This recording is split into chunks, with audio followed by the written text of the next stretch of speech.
Saturday night, we had Saturday night's main event. 1 week before the Royal Rumble, we had Gunther retaining his World Heavyweight Championship over Jey Uso. We had Rhea Ripley retaining her World Heavyweight Championship over Nia Jax. We had Braun Breaker retaining the Intercontinental title over Sheamus. So the question now was, would there be any big additions to the Royal Rumble coming up this Saturday? Would there be any big developments heading into really what is one of the top two biggest WWE shows of the entire year? And for me personally, my favorite event every year is the Royal Rumble. I always look forward to the Royal Rumble, even in those years where they don't do a very good job of hyping the event up. But I think they've done a pretty good job, especially when it comes to the men's Royal Rumble in particular this year, of getting me hyped up for what should be a great match this weekend. As far as Raw tonight, this was not a great show. This was a very middle-of-the-road show. It was one of those nights where if you missed it, you really didn't miss much. It's not like you have to go back and, oh, there was a big title change, or, oh, there was a big turn, or, oh, there was a big development. It wasn't anything like that. But it was the final Raw before the Royal Rumble. It was the go-home show, the go-home Raw, before we get to Indianapolis on Saturday. And the goal of the go-home show should be to leave you at least as excited, but preferably more excited than you were coming into the show tonight by the time it's over. And that's the question that you really have to ask yourself. And so as I sit here now asking myself, am I more excited about this Royal Rumble now than I was 3 hours ago? The answer is yes. And the only reason I say that has nothing to do with anything but the final closing segment on Raw, which was Cody Rhodes and CM Punk. And if you remember where we were a year ago, we had a segment just like this. It may have been the go-home show, in fact. A year ago, on this very show, a face-to-face confrontation, a promo involving Cody Rhodes and CM Punk heading into the Royal Rumble. And here we were a year later, and we're back in the same situation again. The stakes are a little bit different this time, though, because Cody now is the WWE Champion. A year ago, he and Punk were fighting for the same spot. Who's going to win the Royal Rumble? Who's going to go to the main event of WrestleMania? Cody Rhodes, so long as he retains his title on Saturday, is all but guaranteed to be in one of the two main events of WrestleMania this year. If he goes in as the champion, right, he's already got it made. So the dynamic is a little bit different. But we got these two men in the ring tonight, and I thought that closing promo was great stuff. Cody, it was weird because Cody, he almost sounded drunk. Cody, he sounded, I don't know if he was sad or drunk or what. But I thought the banter back and forth between them was great. And the thing that I love the most about this Rumble, there are so many different stories or potential stories that they have set up going into the match and coming out of the match. And to me, that is what makes for the best Royal Rumble matches. It's not just about the match itself. It's about the stories that they can tell during the match itself. It's one of the things I loved about that 2020 match, the one where Brock Lesnar entered as the WWE Champion, right? There were different stories that they weaved into that match and a lot of very memorable moments, including Drew McIntyre eliminating Brock Lesnar. Of course, Edge came back in that Rumble. But I really loved that Rumble match. And I think back to 92, Ric Flair winning and the story with him. And then you had Macho Man and Jake the Snake. Some of the best Rumbles, right? Shawn Michaels is another one, right? Would have been 2010. I have to win the Royal Rumble if I want to get a championship match. If I want to beat the Undertaker, right, at WrestleMania. And remember, he's holding on to the rope and Batista knocks him out, right? Those are the best ones. And when you look at the lineup for this year's men's Royal Rumble match, it's a loaded lineup. I mean, you've got a lot of big names in there. You've got John Cena, who is trying to win championship number 17. And how does he do that? Well, he has to win the Royal Rumble. If he wins the Royal Rumble, his final WrestleMania could be a championship match. So you've got the John Cena story here in the midst of his retirement tour. Roman Reigns has not been in a Royal Rumble in 5 years. Usually he's the champion. This time he is on the outside looking in. And if he wants to get his belt back, he has to win the Royal Rumble. Paul Heyman was on the show tonight to talk about that. Yeah, that Roman is going to get his championship back. Seth Rollins talked about being in the Rumble tonight, right? We know he's in there. CM Punk declared many weeks ago, made it very clear to Cody in the closing segment tonight, I'm going to win the Royal Rumble and I'm taking your title away from you. Drew McIntyre is in there. Sami Zayn is in there. On and on and on. But like Sami Zayn is another example. Sami Zayn has 3 or 4 different things going on right now. Accidentally kicked Cody Rhodes in the face tonight. Cody doesn't know whether or not he can trust this guy going into the ladder match on Saturday. But Sami Zayn wants to be the World Heavyweight Champion. Kevin Owens wants Sami Zayn to be the World Heavyweight Champion, but he wants Sami Zayn, or he says that anyway, but he wants Sami to give him the assist on Saturday and says, look, I want you to win the Royal Rumble, but it can't be me and you at WrestleMania unless I win the title. He's very conflicted right now. Sami's got issues with Drew McIntyre. He's got issues with a bunch of different people. So I love how they have set things up. And there are at least 2 or 3 seriously consequential, potential winners in this match coming up this weekend. But what they did tonight was make it very clear. Cody Rhodes and CM Punk is very much on the table for Las Vegas. And we could be looking at a WWE Championship match between 2 babyfaces. It could very well be a WrestleMania main event between the 2 that got away from Tony Khan. Formerly 2 of the biggest stars in AEW history could very well be wrestling for the WWE Championship in the main event of WrestleMania this year. Or does The Rock return on Saturday and blow everything the fuck up the way that he did last year? And there's still that, it seems minuscule at this point, but there's always the possibility that The Rock could reappear and he could very well win the Royal Rumble. So you have that hanging out there as well. That was the highlight of the show tonight, were those final 10, 12 minutes, whatever it was. We did learn tonight that the transfer window, I've been talking about this transfer window business. They've been doing it now for like a month and a half. No indication of when it closes, right? This trade window's been open for a while, and finally they told us that it officially closes this weekend. And so we learned tonight that Zelina Vega is out of the LWO. Tonight was her final night on Raw. She is being moved to SmackDown. I don't know if that's going to end up being the final move in this transfer window. I would guess we'll learn about more on Friday. But just to recap here, and you guys in the chat can let me know if I'm missing any here. We have Zelina Vega moving to SmackDown. We had now the announcers, I guess they moved first, right? So we had Joe Tessitore and Wade Barrett moving from Raw to SmackDown. Corey Graves moved to NXT. Michael Cole and Pat McAfee moved back to Raw. So the announcers had some of the biggest moves in this entire window. But we have Zelina moving from Raw to SmackDown. We had Bayley, right, moving from SmackDown to Raw. We had Austin Theory and Grayson Waller being moved from SmackDown to Raw. We had The Miz being moved from Raw to SmackDown, and the Wyatt Six being moved from Raw to SmackDown. Does that about cover it? I think those are pretty much all the key moves. There were really no significant moves unless they make 1 or 2 this weekend. I thought Drew McIntyre, for example, would benefit from moving from Raw to SmackDown. There's been no indication of him switching brands. American made. I mean, we've talked about these potential moves before. And so we'll see what happens at the end of the week. But finally, this transfer window business is coming to an end. I mentioned Roman Reigns before. We found out tonight that he is the cover boy for WWE 2K25. So that was the big reveal as far as the game is concerned. Another entrant into the Men's Rumble revealed tonight. Penta entering his first Royal Rumble match.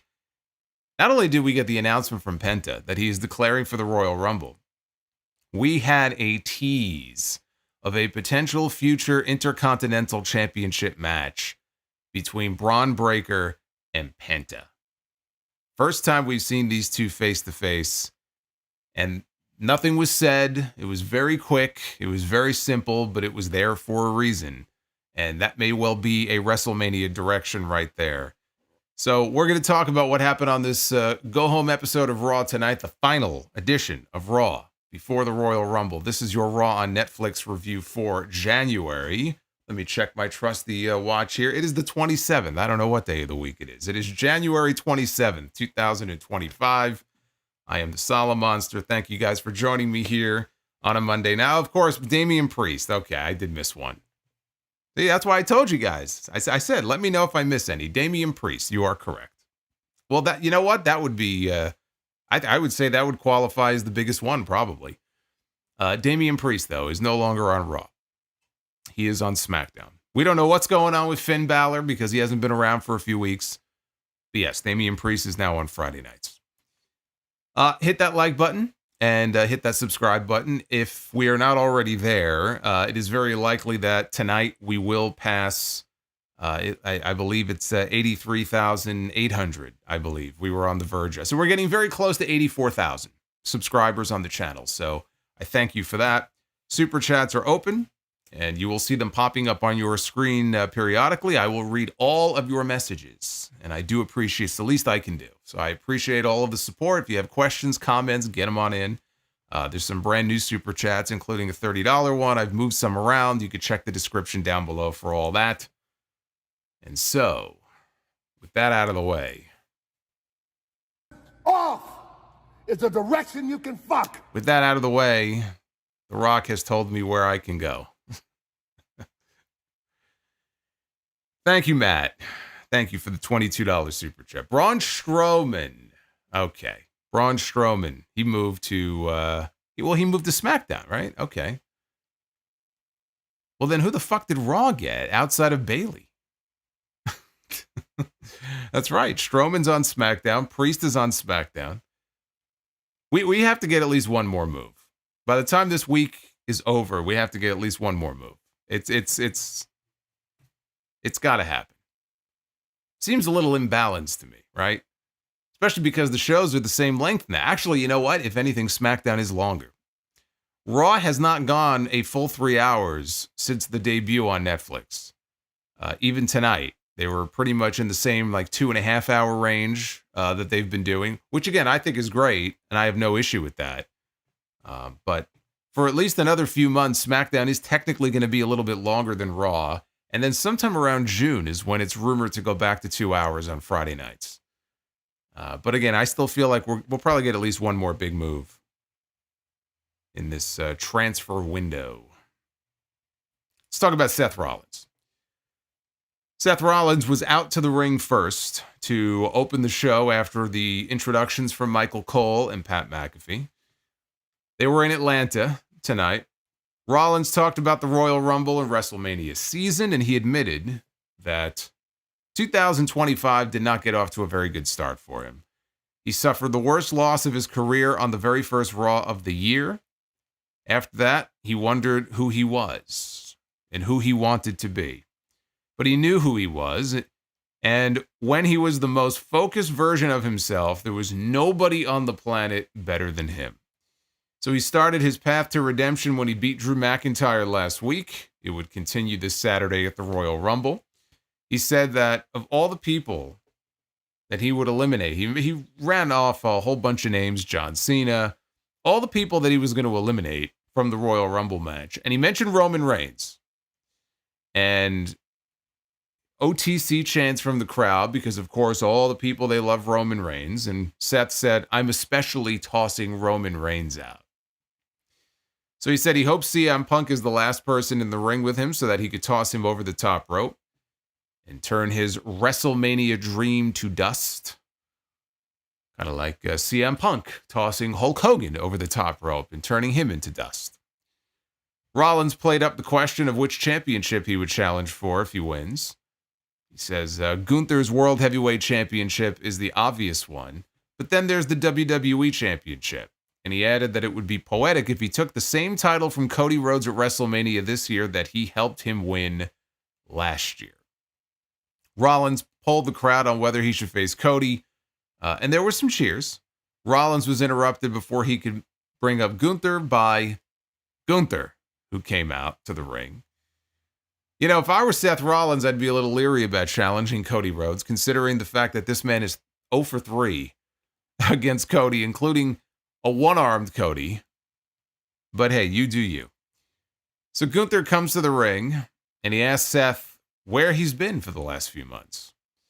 He said he defended his title against Jey Uso at Saturday night's main event, and he referred to him as a clown.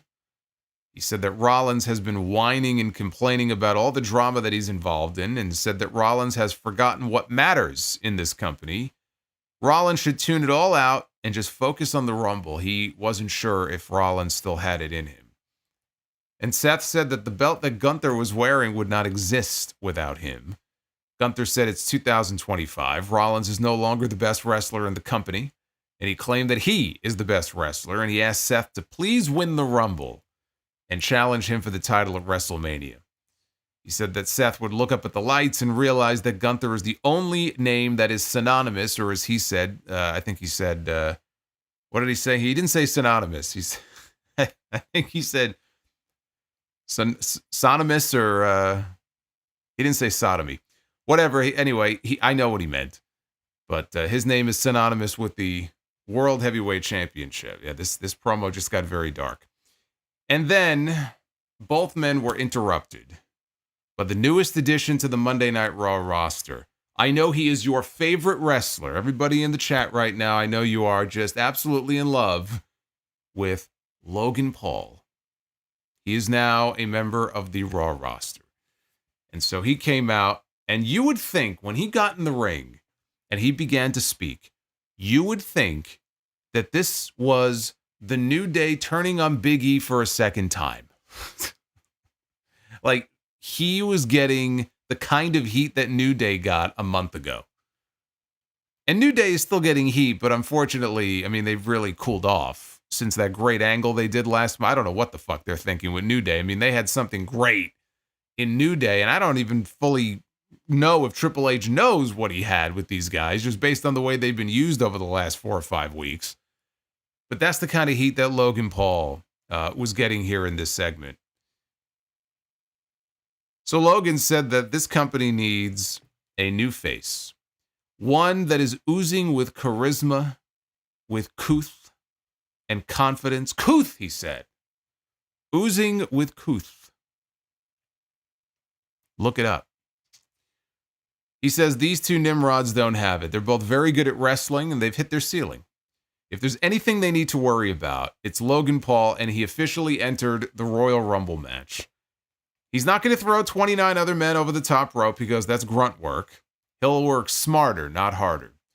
And when he wins the Rumble, he'll main event WrestleMania and face either Cody or Gunther. Gunther then finally speaks up, and he says, you know what? On second thought, I want Logan Paul to win the Royal Rumble match so I can embarrass him at WrestleMania and I could smack that stupid smirk off his face.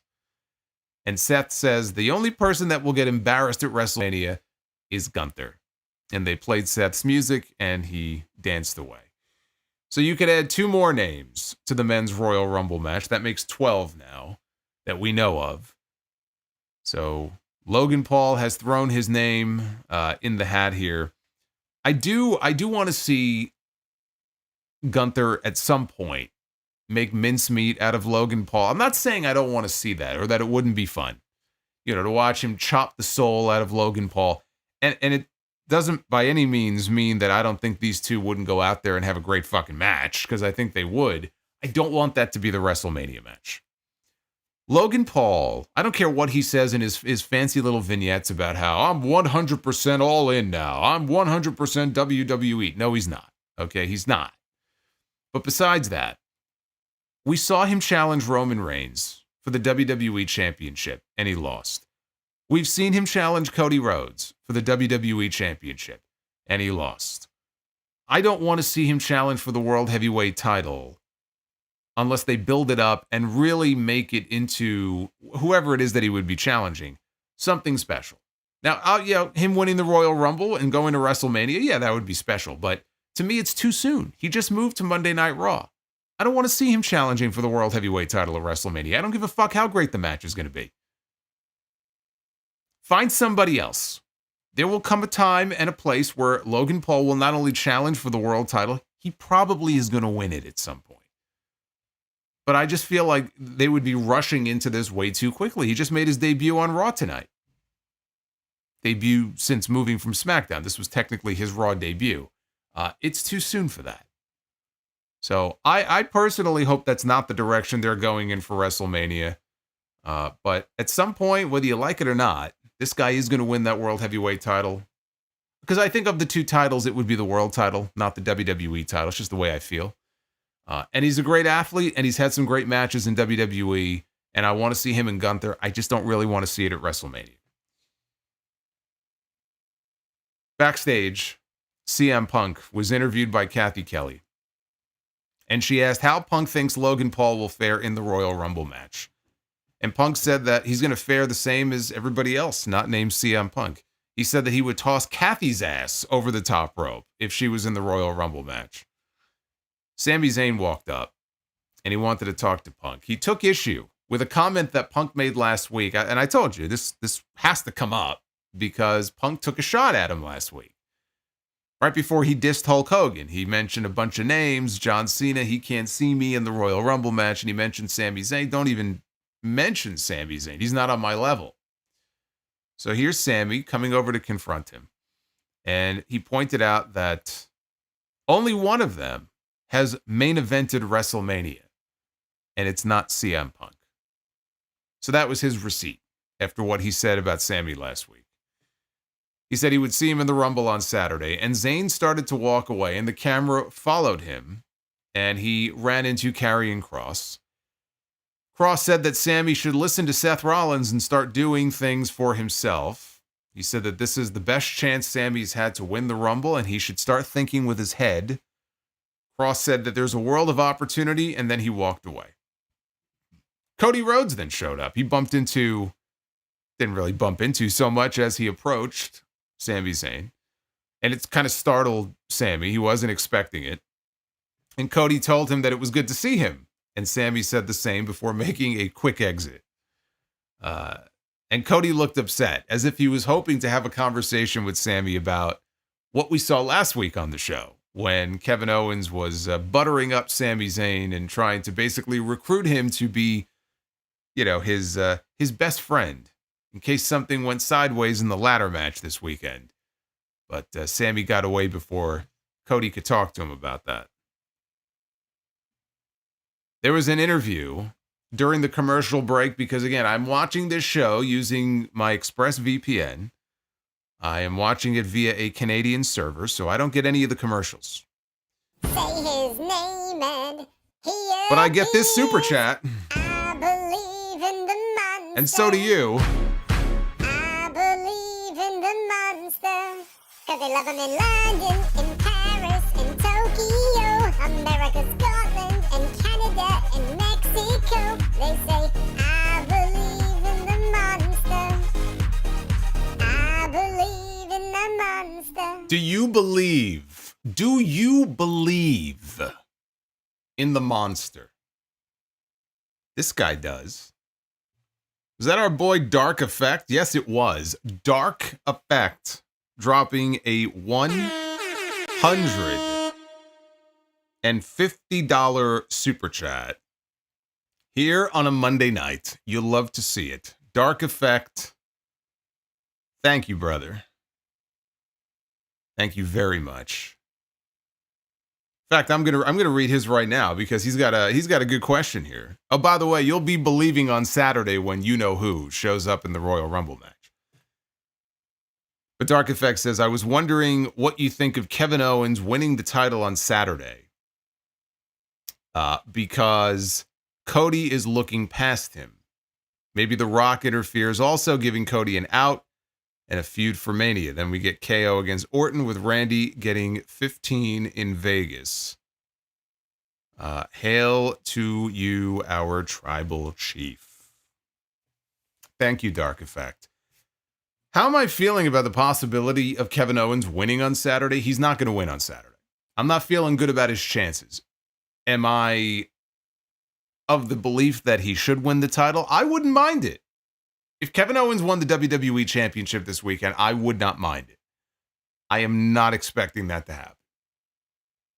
And The Rock, look, if The Rock is going to be involved at all in the Rumble, and I don't really think he is, but if he's going to be, it's going to be in the Rumble match in some way. I don't see him interfering in the ladder match. I don't see him, now maybe if the ladder match goes on last, if they don't close the show with the men's Rumble, then something might be up. I just don't see it though.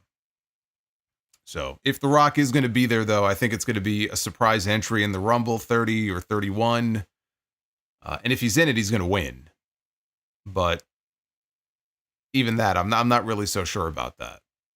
But yeah, again, I wouldn't mind Kevin Owens even getting a short run with it, even if he ends up not carrying it into WrestleMania. But at this point, whoever's going to have that championship coming out of Saturday is going into WrestleMania with it. And I wouldn't mind it, but no, I don't see that happening. But Dark Effect, man, thank you, brother. Fucking awesome. Love the support. Thank you, my friend. So as I said, I was watching this again on the VPN. So I had the cutaways and they would cut right back to the show. So I got to see all of the stuff that if you were watching with commercials that you didn't get to see. And so we had Austin Theory and Grayson Waller being interviewed. They were in the crowd and they just moved in the transfer window. They are now officially a part of the Raw roster. So they didn't really have much of anything to say. Nothing of any real note to say. But holy shit. Some of the stuff that happened during these commercial break, we'll get into it, but wait until I get to the Michael Cole stuff. You'll be glad that you didn't see any of the commercial break stuff. But after the break, they showed a bunch of celebrities in the crowd, including, can you believe that this may have been the biggest news in the night? I think I buried the lead at the beginning of this stream because in the crowd tonight, in attendance for Monday Night Raw, Tony Khan. There he is, everybody. Tony Khan. Not only was he in the crowd, but he was shown on screen. Wait, what? Noah? What's his name? Noah Centineo. Oh, all right. Looks like Tony Khan to me. I swear to God, as soon as the initial shot of this guy on screen, and I swear to you, I thought it was Tony Khan. Yes, apparently, though, this guy, he's an actor from The Recruit on Netflix. I guess season 2 is about to drop. I haven't seen season 1. I have no idea what it's about. Maybe they're trying to recruit somebody new to the AEW writing team. I don't know. But so, yes, anyway, Tony Khan was with us tonight here on this show. They also had in the crowd, they showed rappers. Lil Yachty, 2 Chainz was there. And Quavo, my favorite. Jose was there. Plus Theory and Waller. Of course, they showed them in the crowd. And the Creed brothers were also shown in the crowd. So then we had the War Raiders defending their World Tag Team titles against Dominik Mysterio and JD McDonagh of the Judgment Day. And this was the rematch that the Judgment Day was getting. Dominik Mysterio took the place of Finn Balor, who was not there tonight. And there was a very scary spot early on in this match where JD McDonagh goes for a springboard moonsault to Ivar, who's standing outside the ring, right in front of the announce desk. And as he completed the arch, as he was, flipping over on the back end of the moonsault, he continued to flip. And McDonagh smacked the back of his head on the announce desk hard. But he smacked the back of his head on that lid. They had that cover on top of the announce desk. And he's very lucky, honestly, that he landed. That may have saved his fucking life. Okay, because think about this. If he had flipped the way that he did and smacked the back of his head on the edge of the announce desk, that would have been bad news. So I actually think the fact that he smacked the cover, although I'm sure it didn't feel too good, really saved his ass on that. But it was scary as fuck. And Michael Cole immediately freaked out. On commentary, you could hear it in his voice. And he was, like in the headset, he was saying, like, no, legitimately, we need somebody to, check on this guy and make sure he's okay. And they showed a replay of it. Because I didn't see the initial impact, but they showed the replay and it looked brutal. Just looked terrible. So McDonagh, he got up. I mean, he looked woozy. He may have just been selling, but he looked woozy getting up, but he did get back up to his feet. At least he was able to stand up. You could tell even the fans realized that it was bad because they actually cheered when he got up. They gave him some light applause, right? And when was the last time they did that for JD McDonagh? So even they knew that something could have gone catastrophically wrong there. He got back up to his feet, so they gave him some polite applause for that. And during a break, the doctor came over to check on McDonagh, and he just waved her off. It wasn't like some thorough examination or anything like that. He basically waved her away. Now, Eric and Ivar, they went for their finish, skipping ahead a little bit here. McDonagh, who kept wrestling and looked okay, he ducked it, and he headbutted Eric. Ivar went to the top. McDonagh brought him down with a suplex. Cole said that McDonagh must be the toughest man in WWE, the fact that he's still going here. Dom tagged in. Ivar hit him with a spin kick. As McDonagh distracted the referee, Carlito showed up, and he spat an apple in Ivar's face.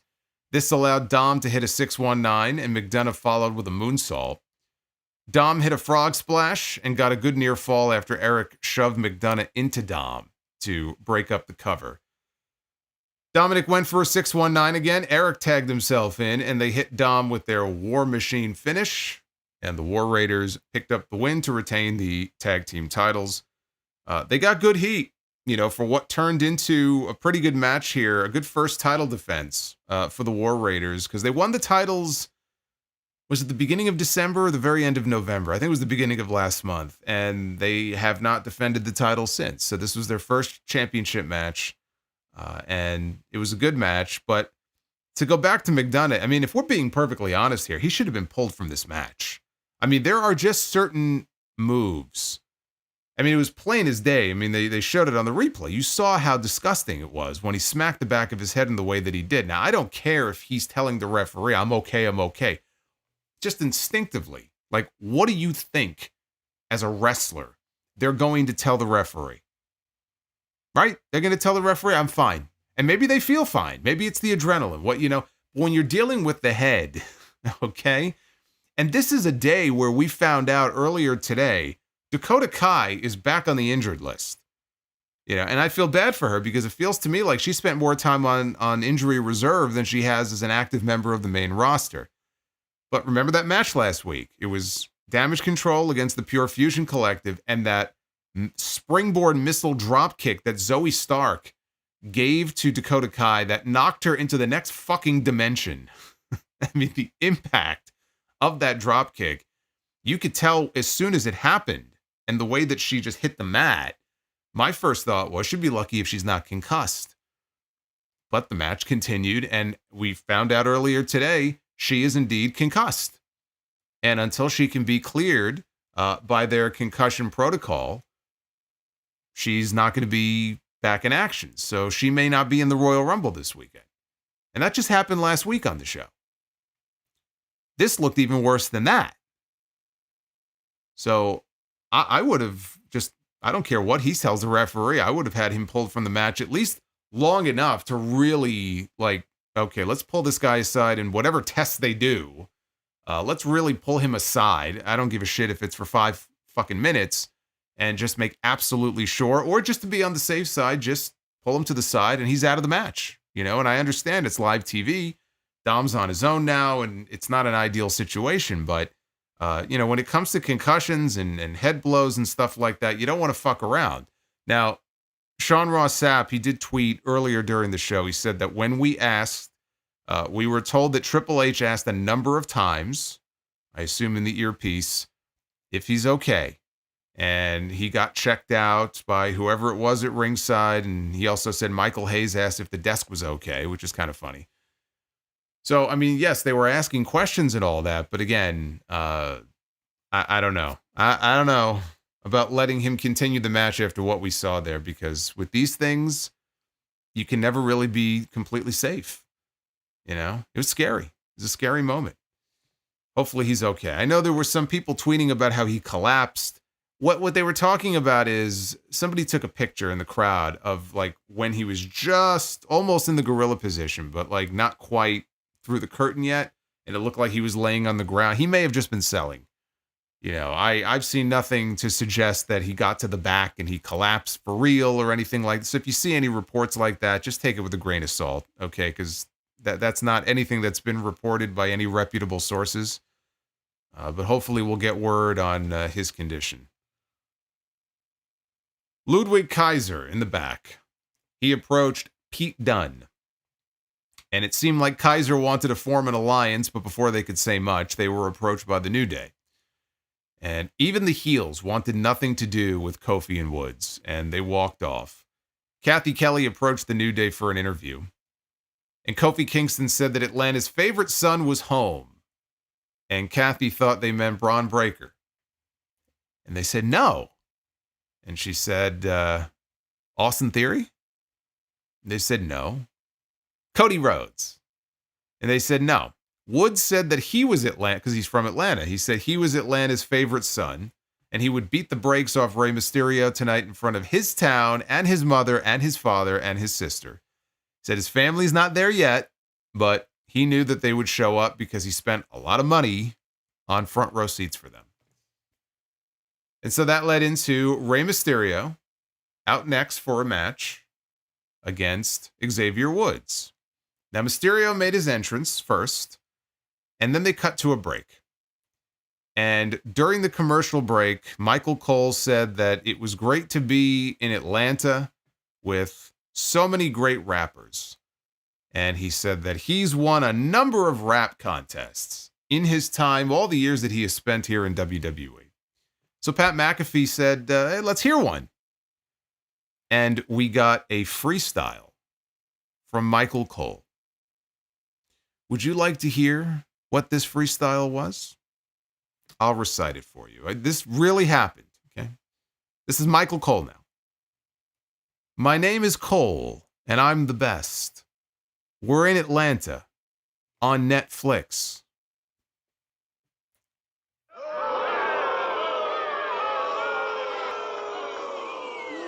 You suck. Maybe I shouldn't watch with the VPN from now on. Maybe I should just watch the commercials from now on. Maybe it's for the better. What do you think? So the New Day comes out, and Kofi Kingston took a dig at Kirk Cousins. He said the crowd should be happy because Xavier Woods was going to bring them something that Kirk Cousins and the Atlanta Falcons could not. And that's a win in their city. And on commentary, Cole said, they're really bad guys now because they cut down the city. They cut down the local sports team, he said. That's what you do when you're a bad guy. And Pat McAfee said, healing, baby, before they cut away. I presume they cut away to resume the broadcast for everybody else. Breaking the fourth wall on Netflix. Man, the kayfabe Crusaders are not going to be happy about this. They are not going to be happy about this. So they come back from break. They show a row of empty seats in the front row. I thought I was watching Collision. No, they showed a bunch of empty seats in the front row reserved. They had reserve signs on them for what's supposed to be Xavier Woods' family, but they're not there yet. And they announced that tonight would be Zelina Vega's final night on Raw as she is being moved in the transfer window to SmackDown. So I guess we know which brand Malachi Black is going to be on. Once his AEW deal is up next month and he comes back to WWE, he'll be on SmackDown. So take a look at the SmackDown roster and start coming up with different potential programs for him, because I could almost guarantee you that's where he's going to end up. Very interesting, though, when I think about that he will likely end up on the same brand as the Wyatt Six. That's interesting. So Woods wrestled in black jeans, just like Kofi Kingston did in his recent singles match. Woods cut off Rey Mysterio's comeback attempt after a break. Rey, though, hit a sunset flip powerbomb off the ropes, followed by a code red for a 2 count. Woods noticed that his parents and his sister finally arrived, and they were sitting in the front row next to Little Yachty. So Woods went over to them, and his parents, this is his family. These are his parents, okay? He came out of his mother's womb, right? They have that close bond, right? Doesn't get any closer than that. And his parents and sister, they reveal T-shirts that they are wearing. Like his father had a jacket on, and it reveals they're all wearing New Day Sucks T-shirts underneath. And Little Yachty was wearing one as well. And so Woods' sister tossed a shirt at his face.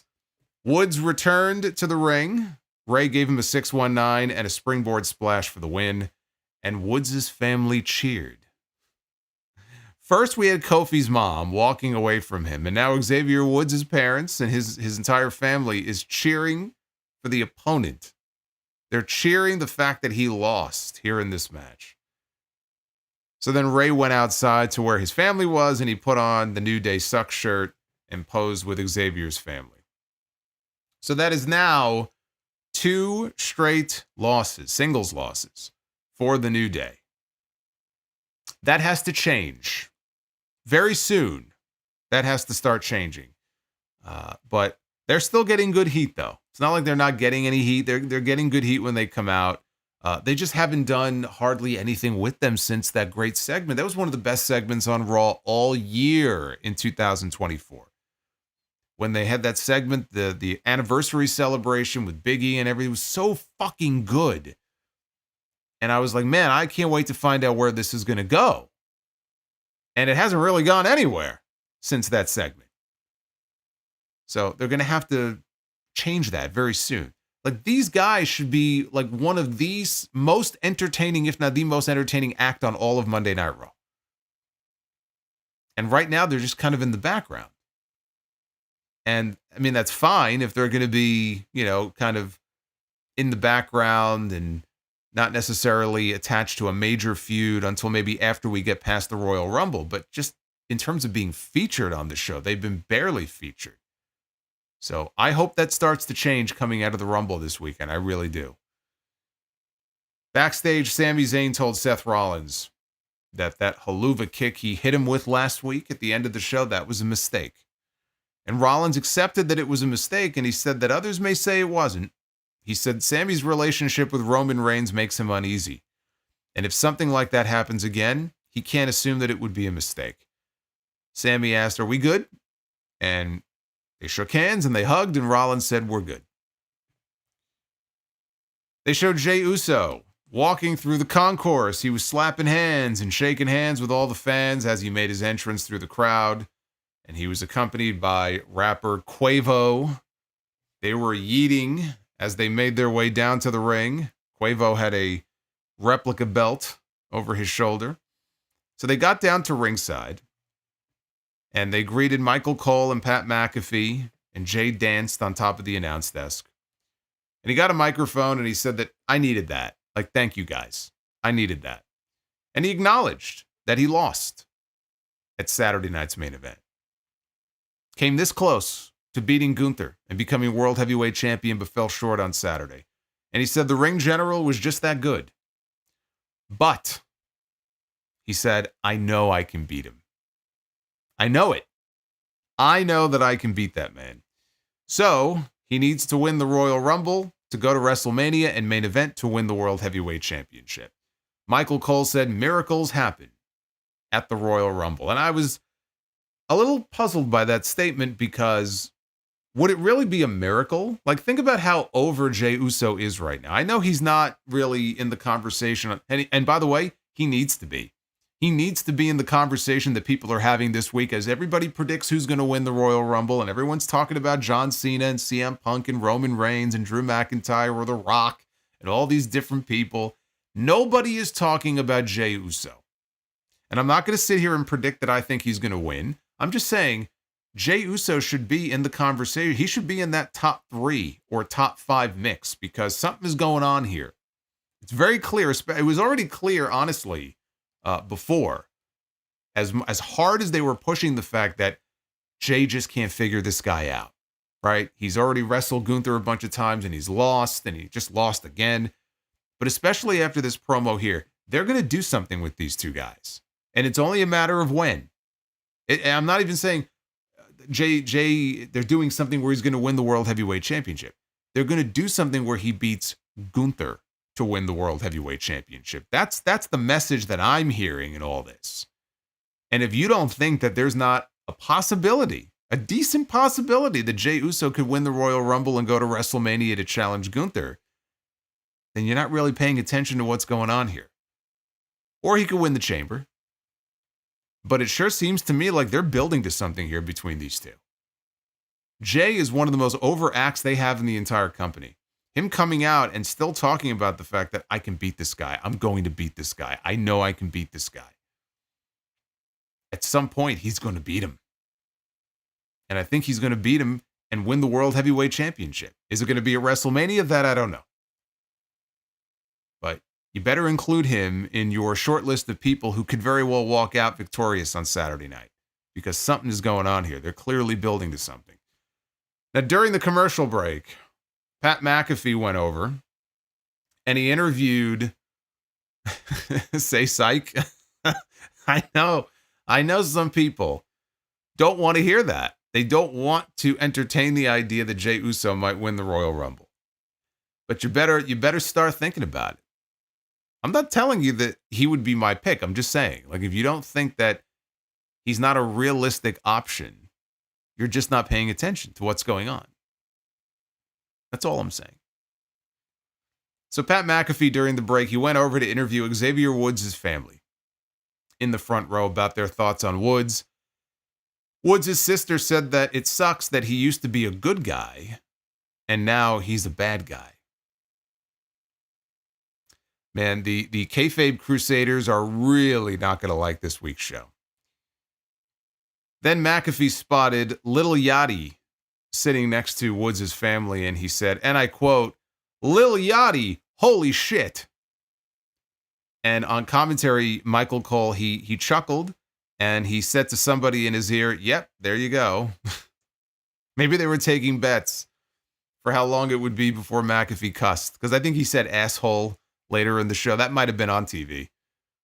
Actually, it was during the Patastrator thing, right, where he was talking about Michael Cole and his singlet at WrestleMania 27. I think he called him an asshole. But anyway, all you need to know about this is that Lil Yachty is a Rhea Ripley fan. He's got a thing for Rhea Ripley. Get in line. Did you see that photo, by the way, from Saturday night? They had a I think Nia Jax actually quote tweeted it. It was when Rhea was trying, I didn't even notice it. Rhea was trying to put Nia in the Prism Lock submission on Saturday, and she ended up not doing it. She was having a hell of a time trying. But there's a photo. Nia is looking up at Rhea's ass, and she's got like a fistful of ass. Like she just grabbed a chunk of Rhea's ass. And of course, you have all the people, all the Dolph Ziggler memes, as you would expect. It should have been me. It should have been me.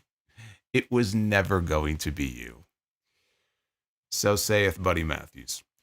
So they played Liv Morgan's music for the next match, and I guess I just assumed that Jey was coming out to wrestle. I didn't realize he was coming out to just stand on the desk and say a few words. So that was it for Jey Uso for the night.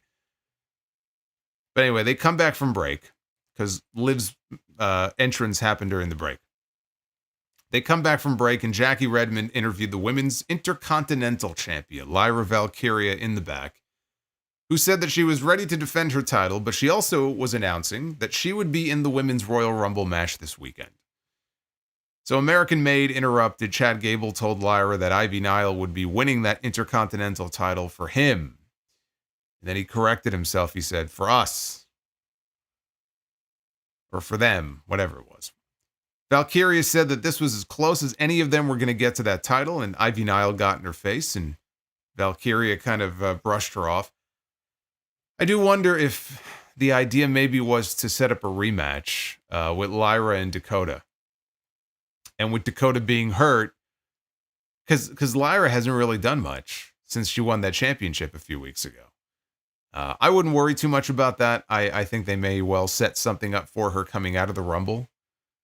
But I do wonder if maybe they were going to run that back one more time, and they can't now. Yeah, because Dakota, at least for this week, Dakota's out. I mean, hopefully it's nothing serious and she'll clear concussion protocol and she'll be back quickly. But anyway, no indication of there being an Intercontinental title match set up for next week or anything like that. But they were obviously teasing one here with Ivy Nile. So American Made, they kind of walked away, and then they bumped into, or they heard the voices of Maxine Dupree. You could hear her, and the camera pans over, and Maxine has her smartphone taking, I guess, shooting video with her smartphone on a tripod of Tozawa and Otis, who are, I don't know what they're doing. They're doing some weird poses, or I don't know what they're doing. And Gable called them pathetic for doing TikTok dances. I guess they're doing... Yes, that's right. TikTok has been unbanned, I guess, so... So they were doing stuff for TikTok's been unbanned. Meanwhile, my fucking iPhone keeps telling me that I have to update my apps, and there's a TikTok update, and I go to update it, and it won't let me. So is it back or is it not back? I mean, I don't use it anyway, but it's annoying because I got that fucking bubble now. I got that bubble. It says 1. Actually, it says 2. I have not updated my Twitter to reflect X. Believe it or not, I still use Twitter. So when I open the app, I have the blue and there's the bird. I refuse to update. We have Bianca Belair and Naomi against Liv Morgan and Raquel Rodriguez. This was a non-title match, so their women's tag team titles were not on the line. Bianca made a hot tag shortly after a break and ran wild on Liv. Raquel tagged in, gave Bianca a spine buster. She also powerbombed Liv onto Bianca for a 2 count. Naomi tagged in, hit an X Factor. Rodriguez followed with a fallaway slam. Liv tagged in, hit Bianca with a code breaker. So Morgan went for Oblivion. Bianca, though... Me say hello to Liver Morgan. Hey, how about the timing on that? You know you want me, baby. Oh, yeah. How about the timing on that? We're talking about Liv Morgan, and Liver Morgan appears. Man, you could not have timed that any better. Yeah, see, I'm not the only one. Power Spying Games says, I still have Twitter on my phone. Yeah. I know one day when I'm updating the apps, I'm going to hit update by accident. And it's going to be gone forever. But I'm holding out as long as I possibly can. I think it's going to be a huge shock for me, too, when I eventually update. Because from what I understand, like, a lot of the features have changed over the last year. As far as, like, just, I guess, how your feed looks and... You know, because it's almost like I'm frozen in time, you know, from like a year ago. So, but I know it's going to happen one day. Morgan went for Oblivion. Bianca, though, caught her and hit a KOD. But Dominik distracted the referee from making a cover. Bianca then wiped out Dominik with a slingshot dive out to the floor. Meanwhile, Naomi hit Liv with a split-legged moonsault, had the match won, but Raquel pulled Naomi out of the ring to break up the cover. Now, this happened right in front of the referee, who did nothing in response. He didn't admonish her. He didn't take action. He just played dumb and checked on Liv instead. So this allowed Raquel to slam Naomi down on the apron with a Tejana bomb, and in the ring, Morgan covered Naomi to win it for the heels. Where the hell was Bianca? That's what I want to know.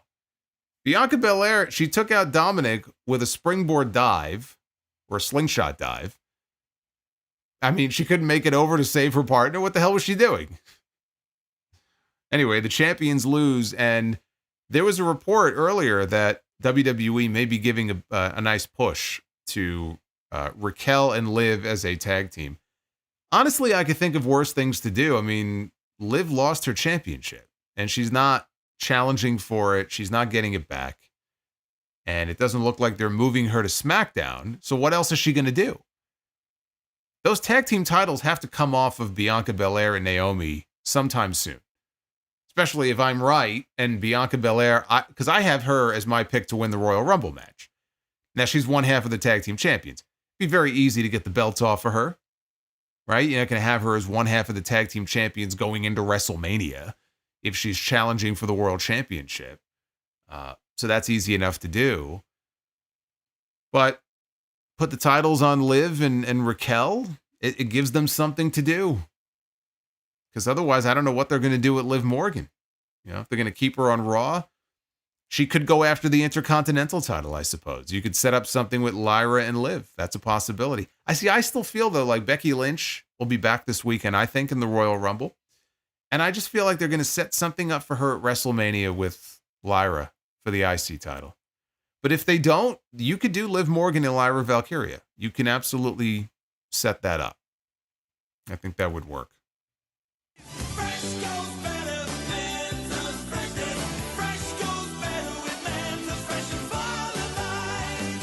Mentos, the fresh maker. Mentos, the fresh maker. You all remember Mentos.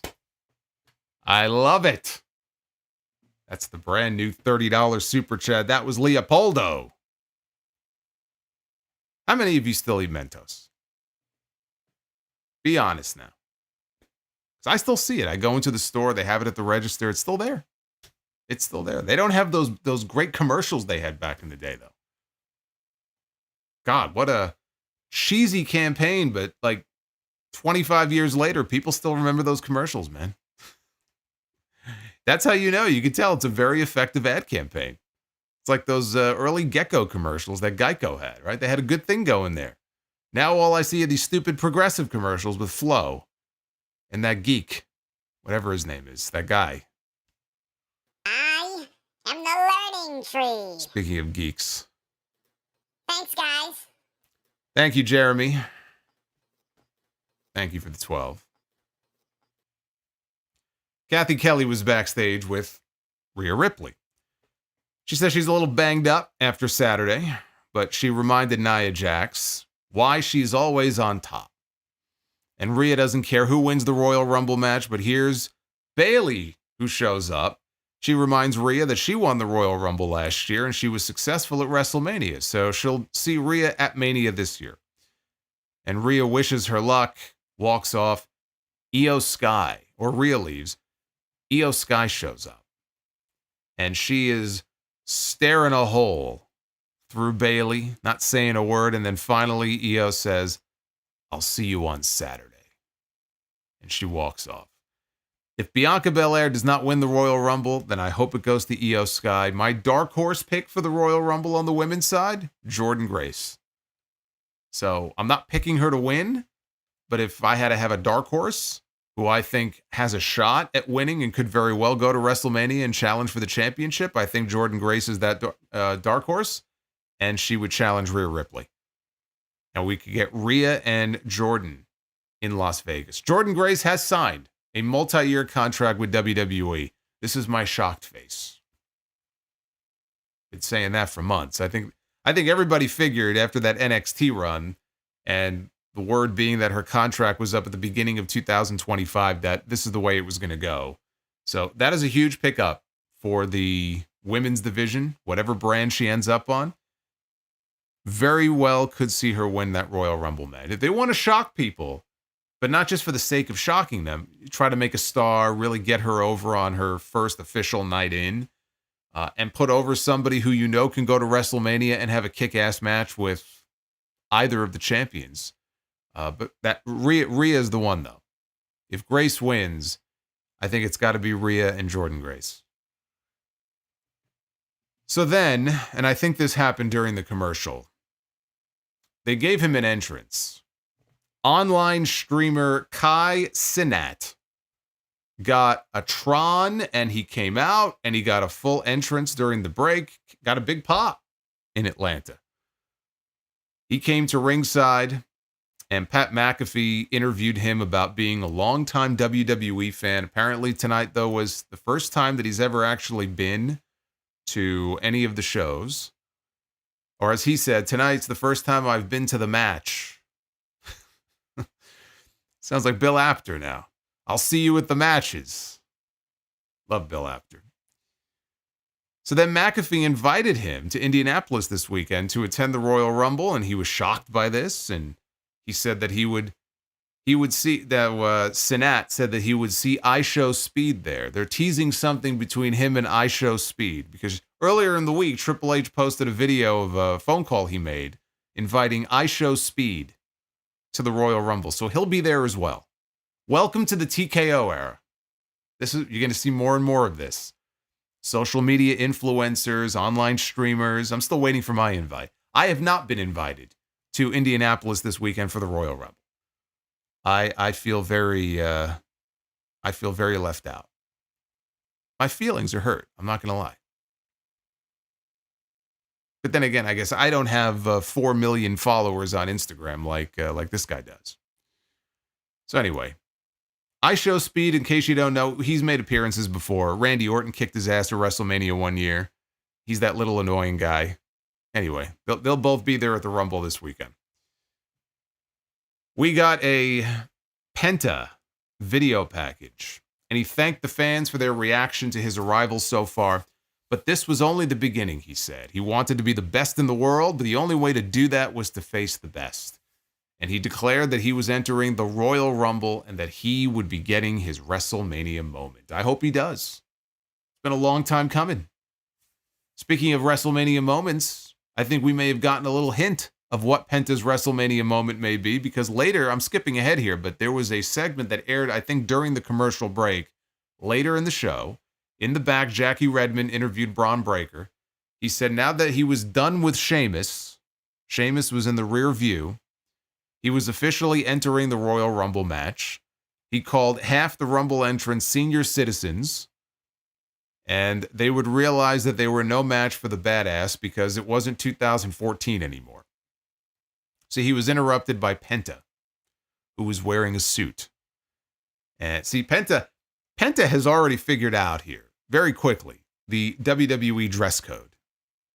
So he's got his mask on and his makeup and his suit, and he walks up to Braun Breaker, and they stare at each other. No words are exchanged, and then Penta did his Cero Miedo gesture without saying anything, and you could hear the fans in the arena chanting it along with him.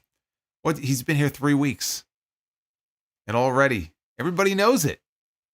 They know the gesture.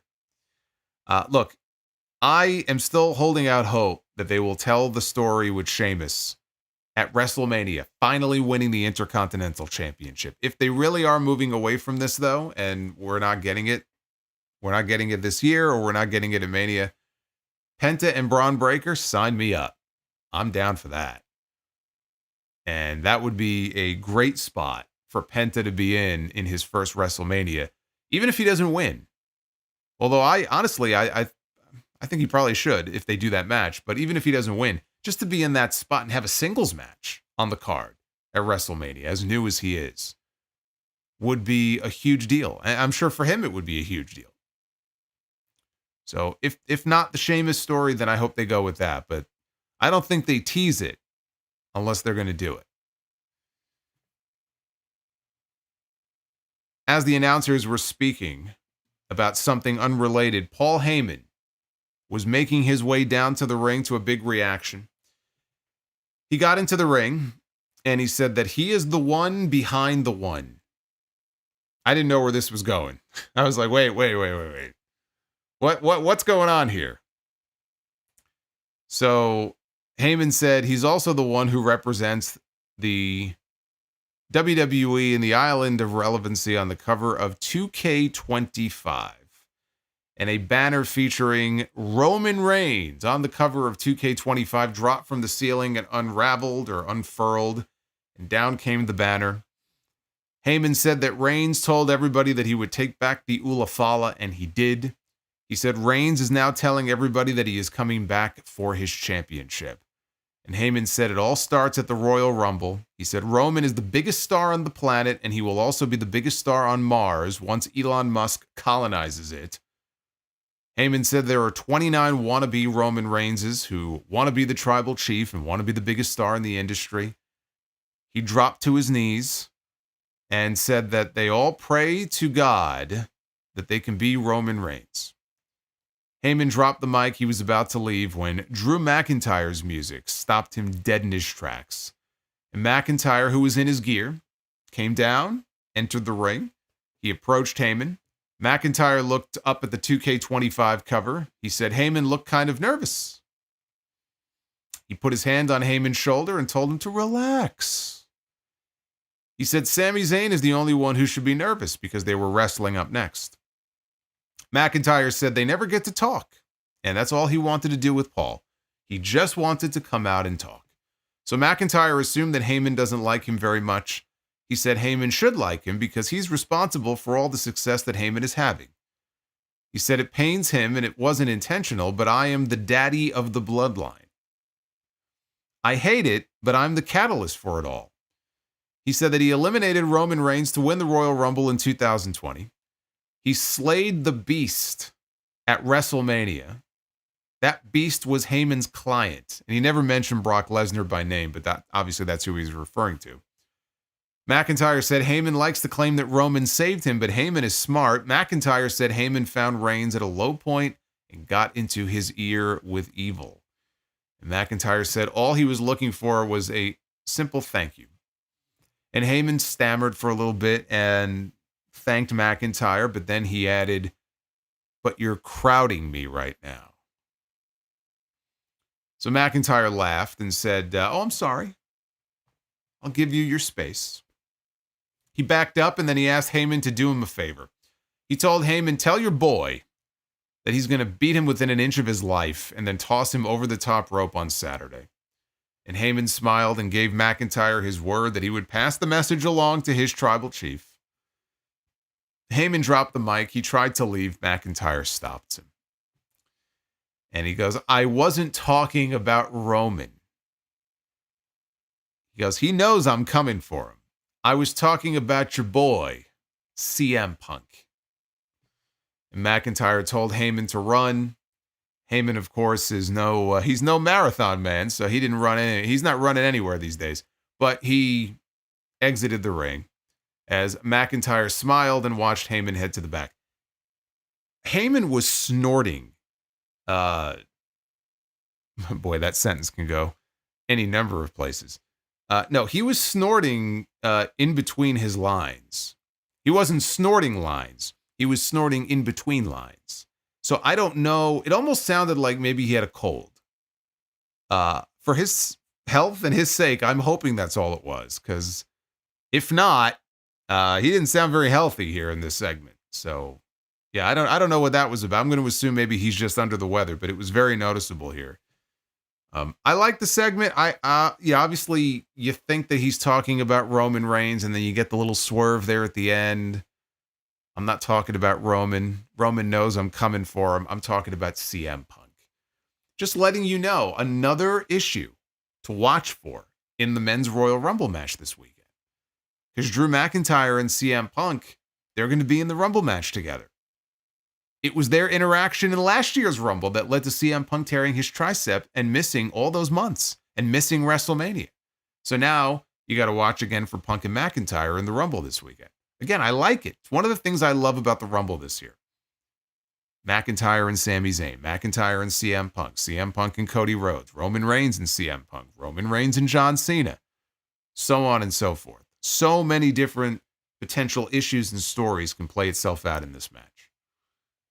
But we had our main event.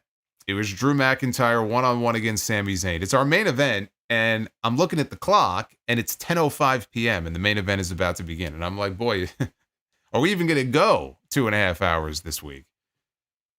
Michael Cole played up Sami's winless record in singles matches against McIntyre.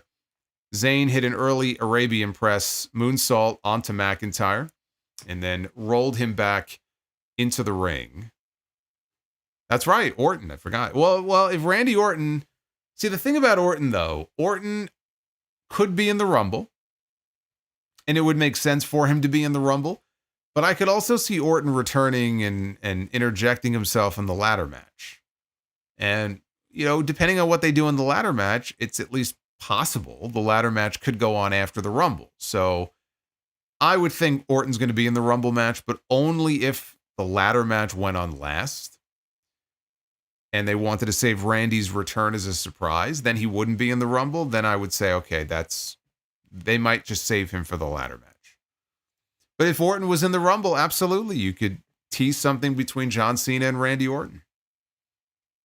Right? Again, Cena's last Rumble. So whatever you want to do with him in that match. Look, I would be surprised if Joe Hendry is in the Rumble if they don't do something with Joe Hendry and John Cena. Joe Hendry called John Cena out on Busted Open Radio last week. He's shooting his shot. He's like, I'm the TNA World Heavyweight Champion now, and this is what a champion is supposed to do. I'm calling out John Cena.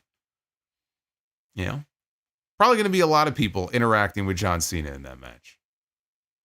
Yeah, maybe we get AJ Styles back as a surprise. We can get something with AJ and Cena, right? They had that great feud all those years ago. We'll see. Zayn countered a move that McIntyre was trying into a tilt-a-whirl DDT, and it was on this spot. And I think what happened here because I tried to go back and watch it. I think McIntyre's arm may have gone into Sami's face because he came up, he was bleeding from the nose. I don't know. I don't think he broke his nose, but it looked like he had a cut or a gash on maybe the bridge of his nose and he was bleeding. And I think that's what happened on that spot. Zayn ended up at ringside. McIntyre followed. He went for a Claymore kick. But as he charged the announce desk, which is where Sami was, Sami moved out of the way, and McIntyre, he flew through the air and he landed on top of the announce desk. Sami was bleeding pretty good from that cut on the bridge of his nose at this point.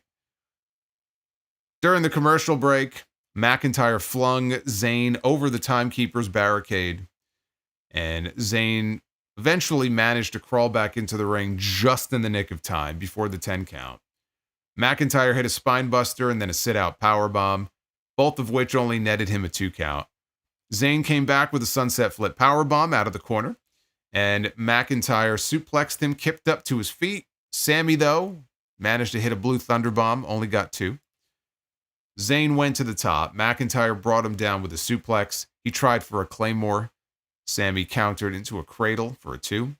McIntyre ran shoulder first into the ring post, and Sami hit an exploder into the turnbuckles. Zayn went for a haluva kick. McIntyre dodged it, covered Zayn with his feet on the ropes, which the referee did not see, and he got the cheap win over Sami Zayn. Death, taxes, and McIntyre beats Sami Zayn every single time. That makes 11 straight losses that Sami Zayn has now sustained in the ring one-on-one with Drew McIntyre. So Zayn is pleading with the referee over what just happened. McIntyre attacks him. Cody Rhodes runs out to make the save. But then Kevin Owens runs out from out of nowhere, out of the crowd, I guess. And he attacks Cody. And Cody fights him off. McIntyre then attacks Cody from behind. Zayn tries to make the save. In doing so, he accidentally strikes Cody with a haluva kick when McIntyre moves out of the way. And Owens now is standing in the ring beside Sami Zayn, who's beside himself over what just happened. But now they're like side by side. They look like they're best buds.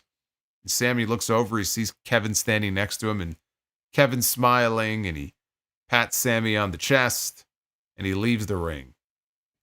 So I love what they did here, because obviously just the visual of it, it's great, because it just makes you wonder now, heading into the ladder match on Saturday, you know, was that intentional? Obviously it wasn't, but like, was that intentional? Is Sami Zayn going to back up Kevin Owens on Saturday and come out if he needs his help? Right? That's what they want you to think about going into the match. It builds a little more intrigue in the ladder match. So I thought the way they did this was smart. Zayn was upset as he walked to the back, and he looked back towards Cody in the ring, and repeatedly you could see him saying, "I'm sorry," and then he left. And I thought the show was over. I was like, is that how they're going to end? And instead, they cut back to the announcers, and this might have been during the commercial break because it was just Cole and McAfee, and they were just meandering on for a while about what had just happened, almost like they were just waiting and like killing time. So that was not the end of the show, which was good because the actual end of the show was the best part of the entire show. Cody Rhodes got to his feet, and he addressed his hometown fans here in Atlanta. And he looked up at the 2 WWE Championship belts that were hanging from that hook above the ring. Now, if you watch Saturday night's main event during the contract signing with Shawn Michaels, they took the titles from both of them, the Winged Eagle belt and the Logo belt, and they put them up above the ring. So the titles were hanging up above the ring. It's Samoa Bro. Hey, 1 minute or so stories. Just dropped the 1999 Samoa Bro. Thank you, brother. Appreciate that. So anyway, both belts were hanging above the ring. He said he's learned that being the champion was not about the physical belt, despite what Kevin Owens convinced himself of. It's a mindset. It's about putting in the work. He says, nobody in WWE has worked more matches than him. He shows up first, he leaves last. He was looking forward to Saturday where he could finally move beyond Kevin Owens. Cult of personality hits. Here comes CM Punk. He asks Cody, "Are you all right?" He goes, I'm legit. Like, I'm asking you as a friend and somebody who's concerned for you. I'm asking if you're all right. It looks to him like all of this is starting to get to him just a little bit. And he knows what that belt means and what that title can do to a man. He was champion for a historic 434 days many years ago. And somewhere around the 300-day mark, he said, he started to get burned out, and it turned him into somebody he didn't like being. He lost friends. And he sees Cody losing friends left and right. He said he knows Cody wants to be Bruno Sammartino. He knows Cody wants to be John Cena and do all of it. He wants to do it all. But none of us are Superman. Cody said he doesn't have a lot of friends. But CM Punk, you're my friend. That's what he said. CM Punk, you're my friend. Right? And Punk didn't answer right away. Punk stared at him. He had to think about it for about 5 or 6 seconds. And then he goes, yes, I am your friend. And unlike everyone else you've surrounded yourself with, I promise to always be your friend, partly because of a promise that I made to your father, and because I love you. When you're the WWE Champion, you've got a target on your back.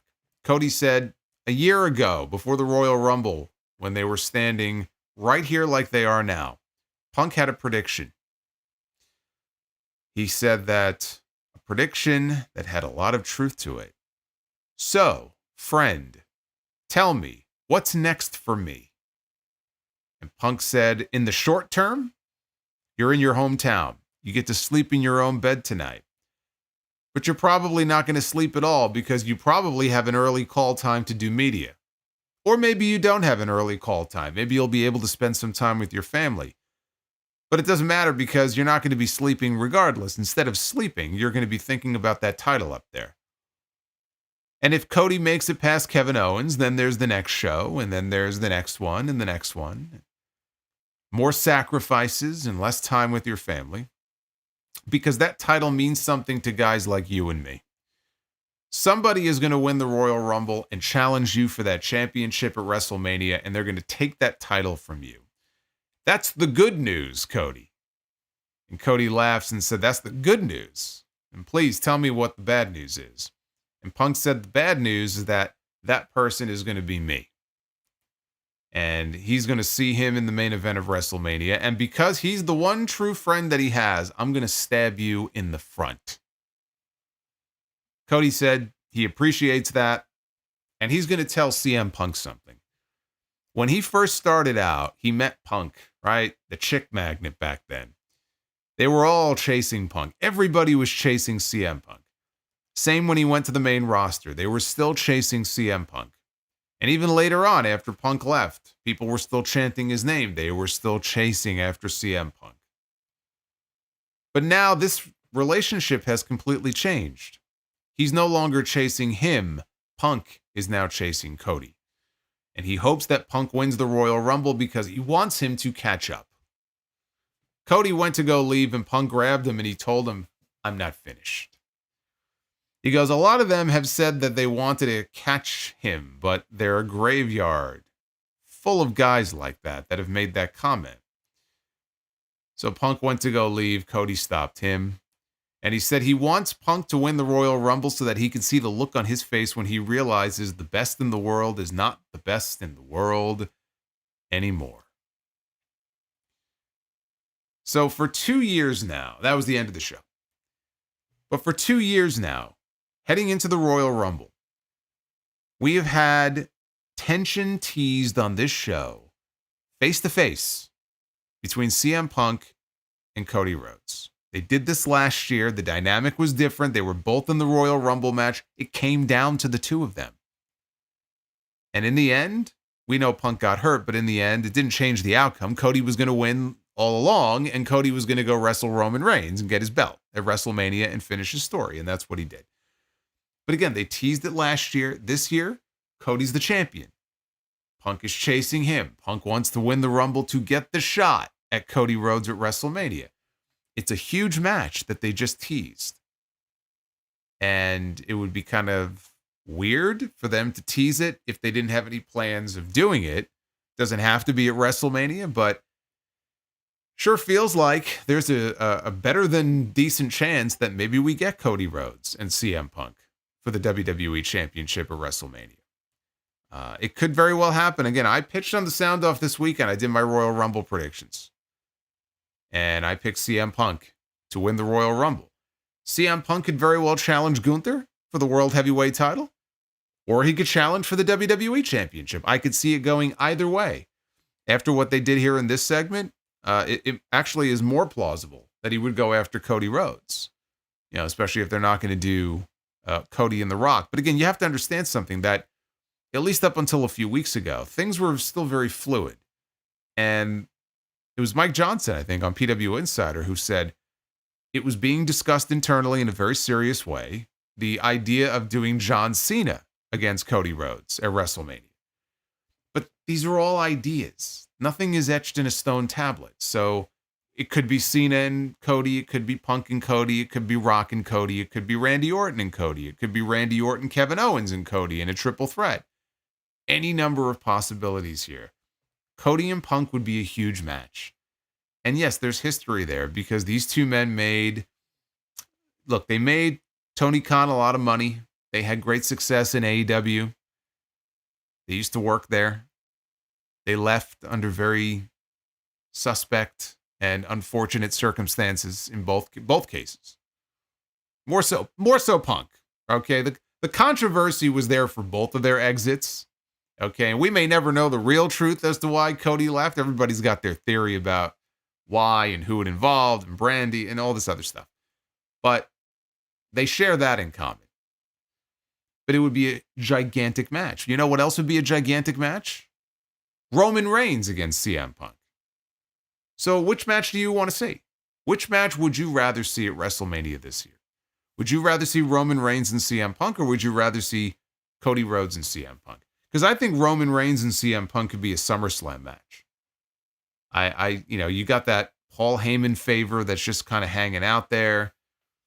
I don't think that has to be a WrestleMania match, but it would certainly be a WrestleMania match if they wanted to do it this year. Hopefully Punk does not get hurt in the Rumble like he did last year, because it really fucked up their plans. And now there's even more money to be made with any of these matches. Whichever one they go with is going to be a huge match. But I just feel like Punk, he lost last year, final two. He got thrown out of the ring and he got hurt and he was gone for 5 months. And now this is almost like his redemption arc now. He vanquished Drew McIntyre in Hell in a Cell, shut a lot of people up with the quality of that match. That was a 5-star affair between those two guys. And so now here we are a year later. He's healthy and he doesn't want to be sitting on the outside looking up at somebody else like he was last year when he lost. I think he's the favorite right now. Odds on favorite. Top 3, Punk, Roman, Cena. But Drew McIntyre is in this. Jey Uso is in this. The Rock, who knows? Like I said before, it's the thing that I really love the most about the way that they have set up this men's Royal Rumble match this year. I think on that, they've done a great job. They've done a much better job with the men's Rumble match in terms of building intrigue than they have with the women's. The women's, I mean, my God, they had a segment on SmackDown last Friday, which was just like the rotating parade of women coming out and saying, I declare, I declare, I declare. That's how they promoted and hyped up the women's Royal Rumble, right? Not very deep, right? You could find maybe some little stories here and there, but there really isn't a whole lot to it. So it's the men's Rumble. That's really what it's all about. I think they've done a good job of also promoting the ladder match. They just added the 2 out of 3 falls tag team title match with the Machine Guns and DIY. That was just sort of thrown out there. But I think that's a great, match to have on that card. And that's all we have right now at the Rumble. It's those 2 title matches and the 2 Rumble matches. And it doesn't look like they're going to be adding anything else. So the card is set. I'm looking forward to it. I didn't think much of the show overall tonight. I thought it was okay, but that closing segment did what it needed to do. The point of that segment was to get you hyped up for the Royal Rumble match and hyped up to see Cody against Punk at some point, possibly at WrestleMania. But I find myself a little more excited now, to see the men's Rumble match than I was 3.5 hours ago or whatever it was, 4 hours ago before Raw started. So to that end, it was a successful show. That's all you can ask for on these go-home shows. Get me excited to see the pay-per-view this weekend. With these shows, that's the main thing that I look for. You got this huge show coming up on Saturday. I'm going to watch it. Of course I'm going to watch it, but I'm already excited for it, but really just kind of get me even more excited for it. Find a way to get me where it's like, man, I can't wait for the Royal Rumble this weekend, right? And they did that. So I give it a thumbs up. What did you think of Raw on Netflix from Atlanta? 87.4% of you have given this show a thumbs up. Is that for the show or is that for the closing segment? We did have some other good things on the show. That tag team title match was pretty good. I don't know if it was 87% good, though. 12.6% thumbs down. That's where we are right now with the Raw on Netflix poll. I love you, Solo, says Jacob Fatu. Look at this. Take your pick, Jacob Fatu or Braun Breaker, man. Who's getting the monster spot, the diesel spot in the Rumble this weekend? Right? It's got to be one of those two. Has to be. So who's it going to be? I say Fatu. I think it's going to be Jacob Fatu.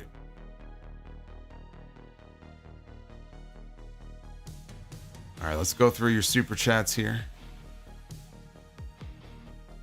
Feel free to drop a super chat with your predictions. Who do you think is going to win the Royal Rumble? I gave you mine. I told you what I think. Now I want to know what you think.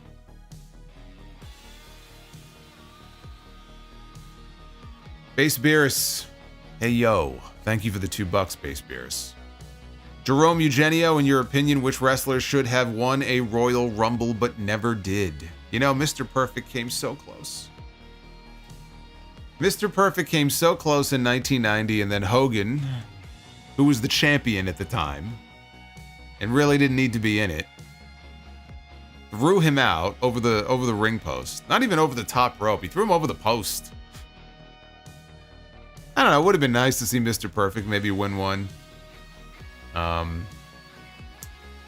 Guys, someone who should have won a Rumble. I'm surprised Jericho never won a Rumble. I'm surprised Kurt Angle never won a Rumble. That surprises me.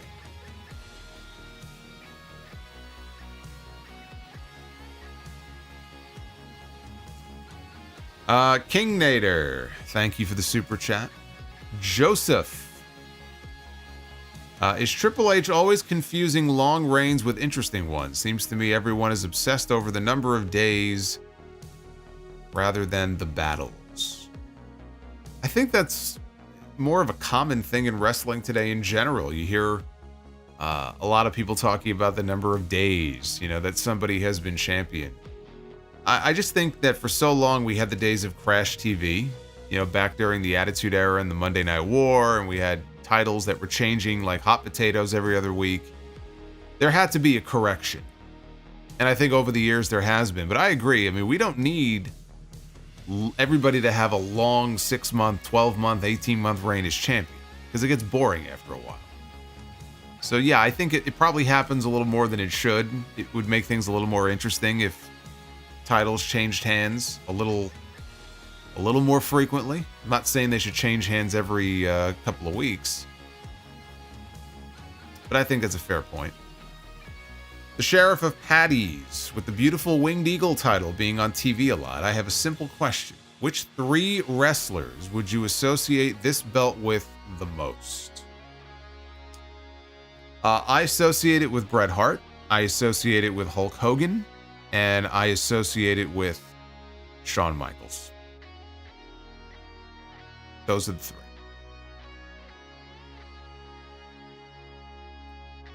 David Thiering, thank you for the 20. Hey, David, it's good to have you with us, man. Just wanted to say thumbs up on the Hog Show this past weekend, Commissioner. I mentioned this to JD, but I always find the banter between you, him, and the good doctor hilarious, especially when Doc got gored. Yes. our esteemed broadcast partner, Dr. Hillary P. Wisdom, got gored by Rhino. We were so excited to call that too. So we didn't have to deal with him for the rest of the night. It was so good. It was so nice to not have to listen to him for the rest of the show. Thank you, Rhino, by the way. NWO Matt, what is a point to the New Day heel? What is a point to New Day heel? The lose every week and can't say anything. Are your fingers broken? Are you missing some keys on your keyboard? No, look, I said the same thing. I mean, they've really kind of dropped the ball with it.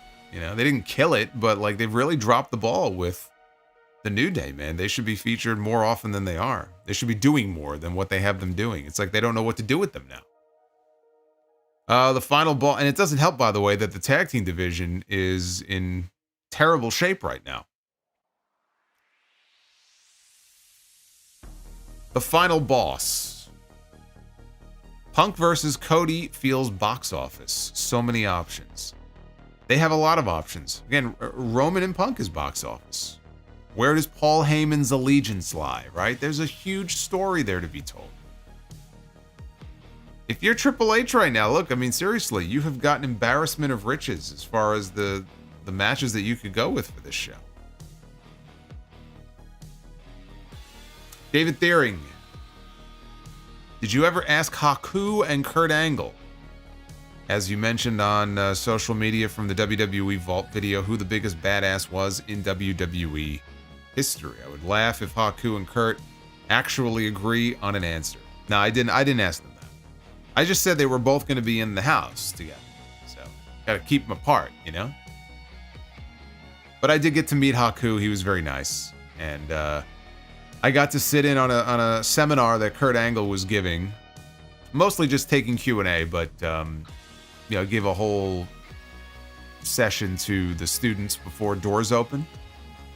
Just dropping knowledge, sharing stories, answering questions, sitting under the learning tree. The real learning tree, not the other learning tree. Boots. I think Sami kicked Cody on purpose because Cody waited for his music before running out to help Sami with Drew. Cody pulled a cope.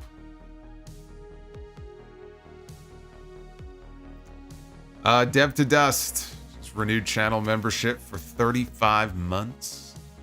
Which company had a better 3-month period? WWE from the Rumble to WrestleMania 17? Or AEW Homecoming to Revolution in 2020? WWE from the Rumble to WrestleMania 17 in 2001.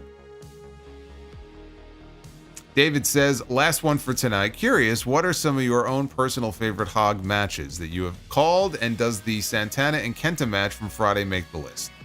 I think it does. I mean, that was a great fucking match. And Santana was so happy. It's a match he's wanted for so long. And you couldn't wipe the smile from his face. Like, he was amped up to get in the ring with Kenta. Like, it meant that much to him. And they had a 30-minute war, man. It was great. I've got to call a lot of really cool shit, you know? And a lot of the matches, honestly, involved him. He had so many great matches last year. God, that Charles Mason match with La Sombra a couple years ago, that was great.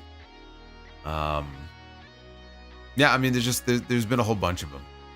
But the Santana Amazing Red match from June may have been the best I've ever called. That was just fucking awesome match. That was from June of last year. Rarely Even with a $5 super chat. Honestly, a pretty solid go-home show. I feel like nearly everything had meaning and they set the table well for the Rumble. That is royal. Yeah, I mean, they did what they had to do. I agree. I'd be willing to bet he says that Aleister Black will be on SmackDown. That's why they send Zelina there. That's exactly what I said.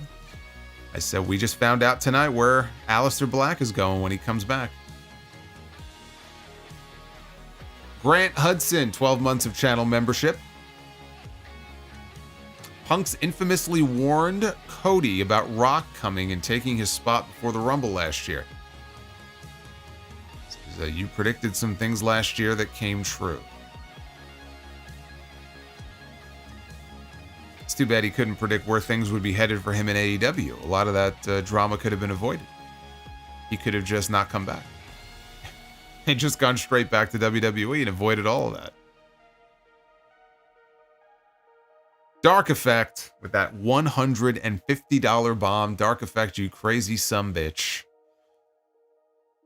Yeah, we talked about this before, but I just got to acknowledge him again. I got to acknowledge the tribal chief of the night right there, Dark Effect. Thank you. Phil says, do you think Julia makes an appearance during the Rumble? You know, it's possible. I'm thinking Roxanne for sure. I think Roxanne eliminates Bayley. And I was thinking more Stephanie than Julia. I think maybe we get a Stephanie Vicaire cameo in the Rumble. I think we get maybe a Masha Slamovich, right? Reigning TNA Knockouts champion. Jordan Grace will be in there, I'm sure. So that's what I'm thinking. Nikki Bella. I think we get a Nikki Bella appearance in the Rumble. We know Charlotte's going to be in there. She's already declared. Becky. We'll see if Becky comes back there. I mean, you don't want to give everything away necessarily in the Rumble match. You might want to save some for TV, like a big return. But we're going to get some combination of all those names. Rarely even. I feel like they're doing a good job at keeping us guessing for the Rumble. Normally we have a pretty good idea who's going to win, but this year we don't. Well, I mean, I think people still have a pretty good idea. It's not just one person, right? They've narrowed it down to like 3. Cena, Roman, or Punk. But having Jey Uso in there and having Drew McIntyre in there, it makes things a little less predictable. So it's always more fun that way when it's not as predictable as it tends to be. It just makes it more fun. Joseph Stewart, buy or sell Royal Rumble 98 or Royal Rumble 99? Royal Rumble 98. Boots, does Demon Balor return at the Royal Rumble? I hope not. Demon Balor is dead. He'll never be the same again after he fell off the top rope. Dev to Dust, did you know there's a Spanish-speaking and an Italian-speaking country in Africa? Equatorial Guinea spoke Spanish while Eritrea spoke Italian. I actually did know that.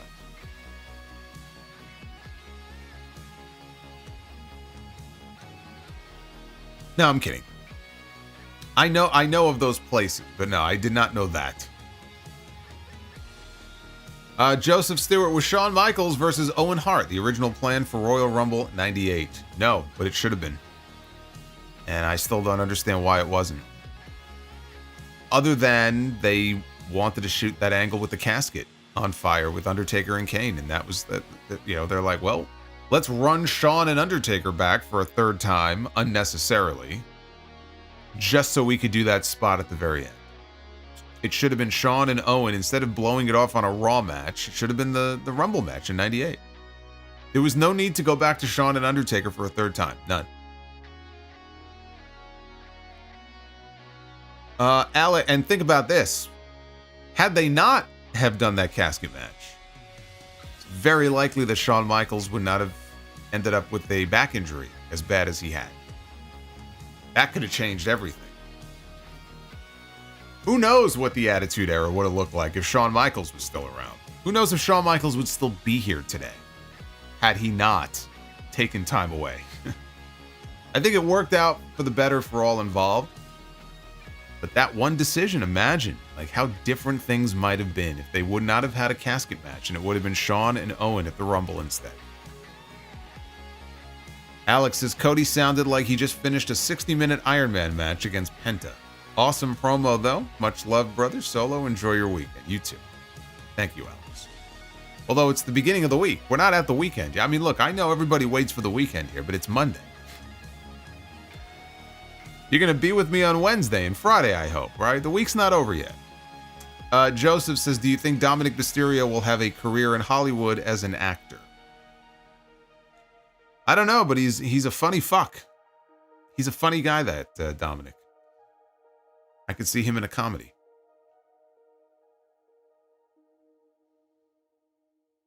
The final boss says, if Rock is fully out, I would rather Punk and Cody than Cena. I would too. Alex says, you see that Bill Burr and Billy Corgan family reunion exchange on Howie Mandel's show. Corgan claims Burr is his brother. Do you think? I have no idea what's going on. I'm not in the loop on any of that. Is it real? Is it kayfabe? I have no idea. I haven't seen it, so I don't know. This is the first I'm hearing about it. Between Hog the other day and the podcast, and then Raw tonight, and other work I've been doing, I've been stuck in wrestling hell. Dark Effect with another 15. Nothing but respect for the only man who accurately predicted the Toni Storm storyline from the jump. When everybody was mad that she was returning on Collision, you preached sanity. The true prognosticator. Wasn't it Rampage? I think everybody was upset that she was returning on Rampage. Everybody was having a meltdown, and I said, be calm. It's going to be fine. It's going to be the performance of a lifetime. That's exactly what it was. Leopoldo with the $30, the brand new $30 super chat. Cracks me up every time I see it. Thank you for saying it. Punk and Cody made Raw tonight. It's easy to take for granted Punk's importance to wrestling. He makes it look so easy. His ability to draw us in is unparalleled. I would write a thesis on this, but I'm out of money and letters. I don't know about writing a thesis, but... Although, didn't Takeshita do his thesis on the German suplex? Pretty sure he did. Tonga Loa Superfan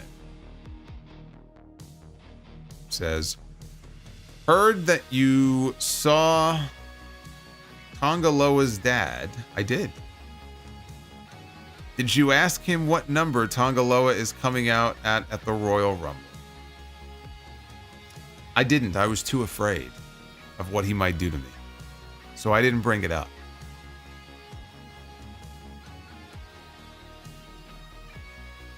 J.R. Vischer. Had fun at the show tonight. Hopefully we were loud. Only slow point was the women's tag match. Now on to getting my heart fixed on Wednesday morning. Wow. Well, I hope that goes well. I don't know exactly what the procedure is, but anything with the heart is serious, so keep me posted. Hopefully everything goes well, and I'm thinking about you, brother. Nick Grasso. After tonight, I'm convinced at some point Sami Zayn is going to join Drew McIntyre, Kevin Owens, and Seth Rollins to form a faction and feud with Punk, Roman, Cody, and maybe Orton as well. They're going to be the new Four Horsemen? Well, I mean, there is the old adage, if you can't beat him, join him. And Sami has lost 11 straight times now to Drew McIntyre. I'd probably join him too.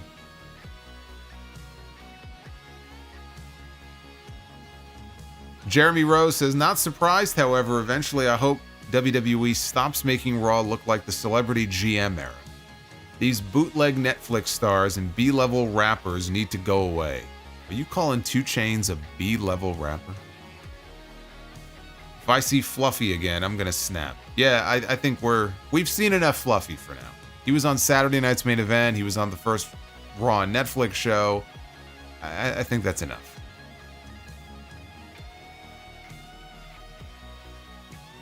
Jeremy says, we need Vince back so Cole stops acting like a goof. Well, you lost me there.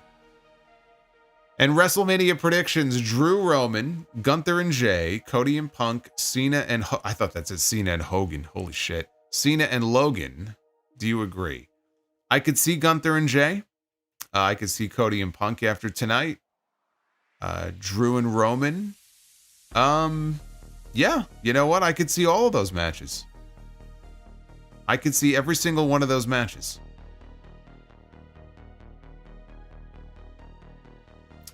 Amiibo Juice. This influencer crap has go away heat with me. Who the fuck are these people? Also, hoping the best for my favorite Judgment Day member, JD McDonagh. Yes, we are all hoping that his head is okay. That was very scary. Rico the Official. Solomonster. There's a photo showing JD McDonagh collapsing to the ground before heading back to the gorilla position. You can see his feet somewhat on stage. Yes, I talked about this earlier. Until we get some kind of report, I wouldn't read anything into it. It could have just been him selling. If it's on TV, or if you're in the arena and it's visible, it could just be him selling and part of the show. If we heard that he collapsed in the back, that's a different story. But if you could see it, I wouldn't read too much into it. Avwunu with the 3. Judgment Day, Dom, Chad, Ludwig, Dragon would make a great mid-card roster. But they lose so much, it's hard to care. The Raw tag belts feel lower than the women's. Yeah, I mean, the tag team division right now, I think tag team wrestling in general right now is just very low. It's just very low on the priority list for these promoters.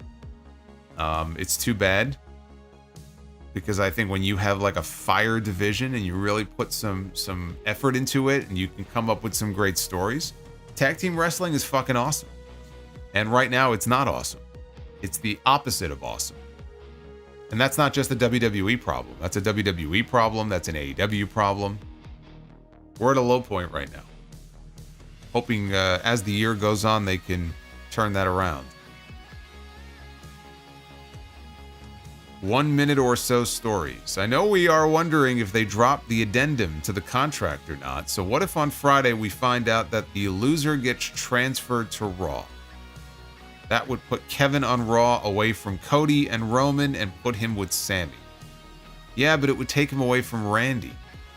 I don't know if they want to do that. I still feel like they may have just dropped the whole addendum shit. It was never brought up a single time on Saturday night. We'll find out on Friday. It's Friday or bust. So if they're going to mention it, they're going to mention it on SmackDown. But yeah, very curious how after that one episode of SmackDown, the whole addendum thing was just never mentioned again. Carlos Galvan.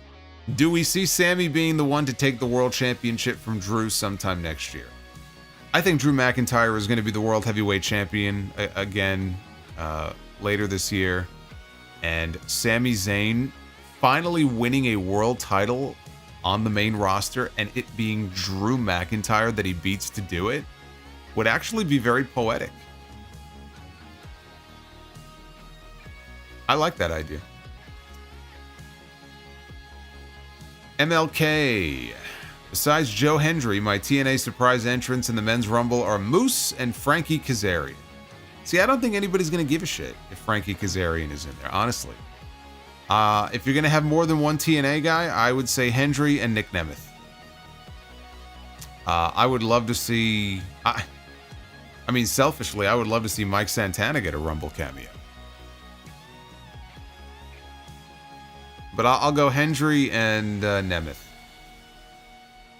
1 minute or so stories. On Raw, since the transfer portal will be over, that way they can face each other, even though they don't really follow brand split rules. Just a thought. Well, what? Hold on a second. Oh,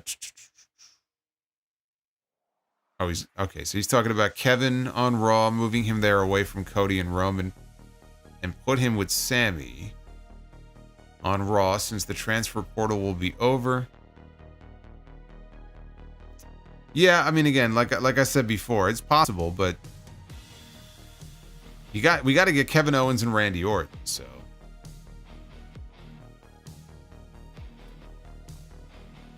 do they call him Nick Nemeth or do they call him Dolph Ziggler? See, I asked that same question, and I think you have to call him Nick Nemeth. You have to respect TNA and call him by the name he's going by right now. You could say Nick Nemeth, formerly known in WWE as Dolph Ziggler. But for him to be in the Rumble, representing TNA, and to call him Dolph Ziggler, I think would be fucking insulting. You got to call him Nick Nemeth. You got to call him by the name he's going by right now. The Juliet, weren't we supposed to have Goldberg on Raw tonight? That was the report. That was the report from weeks ago that PW Insider and then I think Meltzer backed it up. And so obviously plans change. Because the idea was they were going to be in Atlanta, which is Goldberg's hometown, you know. But it was just weird to me because why would he return on the Raw before the Rumble if he wasn't going to be at the Rumble? So I was a little worried that he was going to be in the Rumble mat. Well, not even worried. I wasn't expecting him to win. But I thought, okay, maybe he'll be on Raw to declare for the Rumble and they'll set something up in the Rumble match. Somebody will eliminate him. That person will be his final opponent at WrestleMania. But then there was no mention from WWE about him being on the show. Prince Vegeta 95. The moment the Snowman lost both Rhodes and Punk, AEW in its entirety was a doomed product. It is fair to say that you either believe that AEW was never the same after Cody left, or that AEW was never the same after Punk left. And Punk had to leave because that was just an untenable situation. Whoever's side you fall on there, like, it was not going to work. But in both circumstances, the company has not been the same as it was before their departure. Those were the two most significant departures in AEW history. But I honestly think, you know, I think that while Punk may have been more important to business for Tony Khan and got him his first $1 million gate, all that stuff, it was the loss of Cody that I don't want to say doomed the company, but losing Cody Rhodes is something that they just never recovered from. And I know Cody wore a lot of hats behind the scenes, had a lot of responsibilities, but things just seemed to unravel a lot when he left.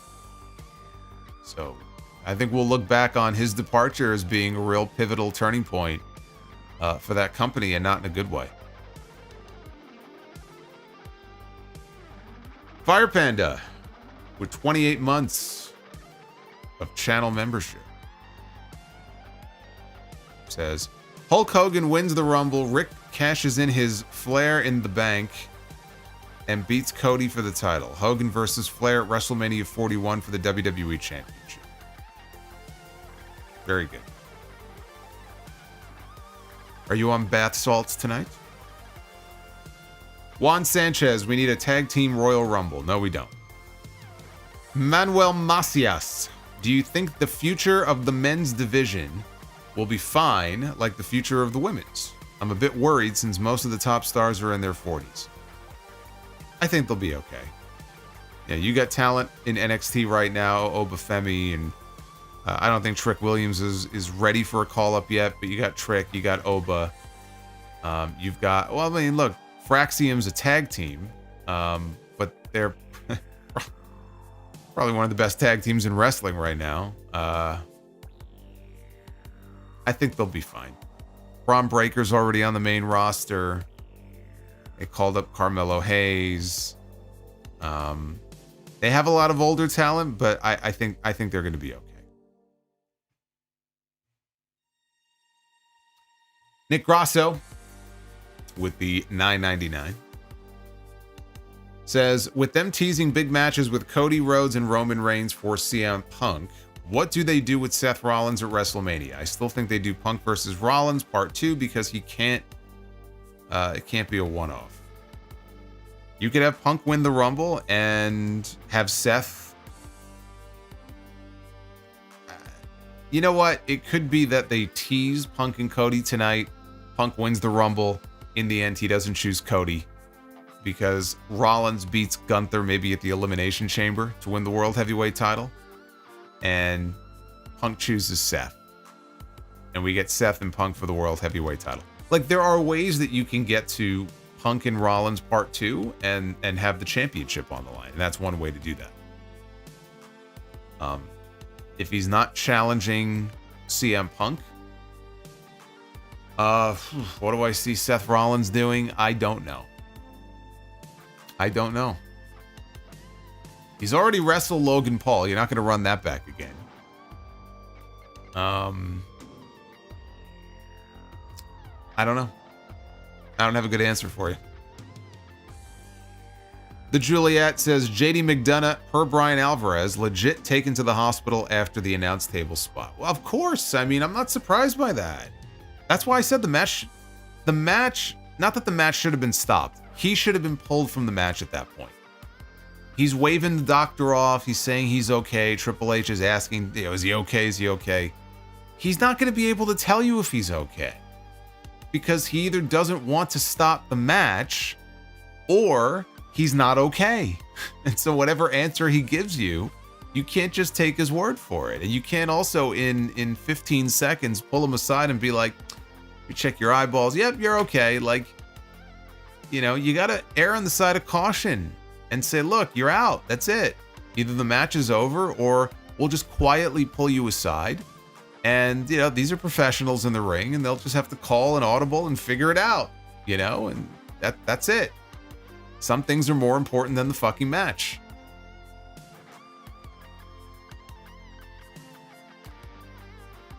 Creflo Dollar.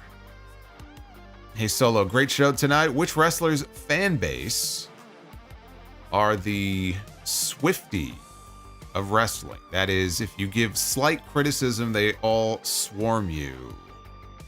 AEW. WWE fans are not that much better. But AEW, Tony Khan calls them sickos. That's not me calling them that. He calls them sickos. The sickos are the worst when it comes to that. They can't take any criticism of the product whatsoever. None.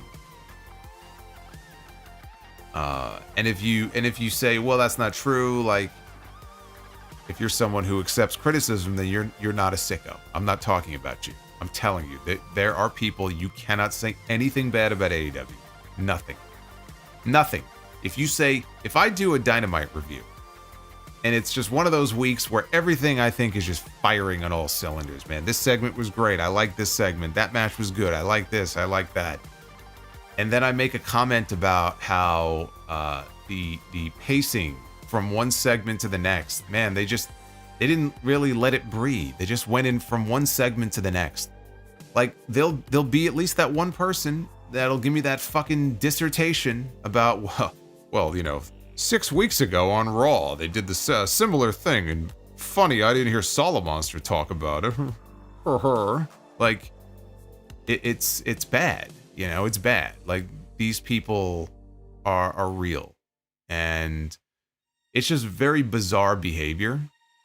As far as individual wrestlers, though, there are wrestlers that have very loyal followings.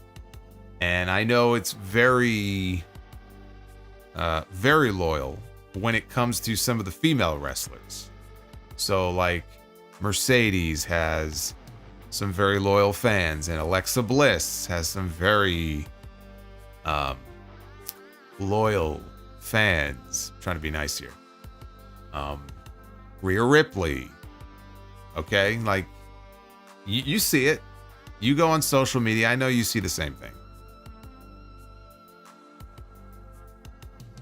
The Roman Empire, says the Juliet.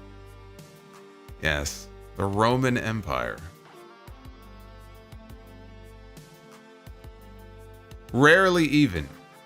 What do you think separates Penta from the other next Mexican superstars that WWE has brought in? His marketability. His charisma and his marketability. he could be a cash cow for them as far as merchandising action figures and t-shirts and masks and gloves. But he just has a natural charisma about him. And plus, I just think he's got a great look. With the mask and the makeup and everything, he just, you know, in terms of his presentation, he's cool.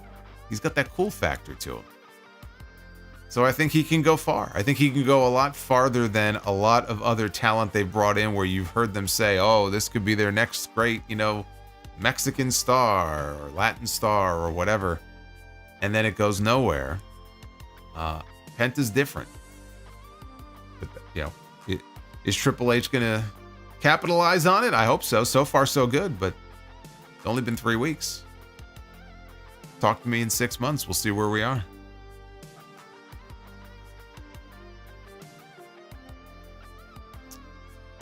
Rarely Even says, I think that superstars that don't speak fluent English can only go so far in WWE. That's why Ray became as big as he did. Because the audience could invest in him and he could get his message across. Yokozuna, who of course can speak English, but didn't when they brought him in because they tried to convince everybody that he wasn't Samoan. And a lot of people bought into it and believed it. But you can find other examples of like monster heels. But like Yokozuna came in and within months he was WWF champion. Didn't say a word. Had a manager. If it becomes an issue with Penta, and his English is not bad, but yes, he's not as fluent as, you know, maybe other people are. If it becomes an issue, you put him with somebody. You give him a manager. Problem solved. He doesn't even have to speak. I don't buy that. I don't buy that, you know, someone who isn't totally fluent in English will never be a world champion or a major success in WWE. I think that's bullshit. I don't buy it. I think it's a cop-out answer. I think if you have somebody who has all the tools to be a champion and be a representative for the company and make money for the company, then you can go with them even if they're not completely fluent in English. And if it really bothers you, then you simply get them a manager. You get them a mouthpiece. There are people who can fix that problem so that you don't have to worry about it. I don't buy that as an excuse why you wouldn't push someone. I'm not saying that you're saying you wouldn't push him necessarily, but like if Triple H wasn't going to push him for that reason, I think that's bullshit. I think that's fucking lazy. If I were the booker, I would say, you know what? I want to push this guy, but I need somebody who can help on the promo end of things. Who do we have, or who can we bring in who could fill that role? And that's where the value of real managers in wrestling is sorely missed. We have Paul Heyman. Paul Heyman is the last of a dying breed. The days of Bobby Heenan and Jimmy Hart and Fred Blassie and all these different people, it feels like days gone by. There are managers today, but even still, they're not utilized as well or as much as they used to be. It's a lost art. It's one of my favorite parts of wrestling when I was growing up. You know, the managers. It was very entertaining to see the heel manager get his comeuppance.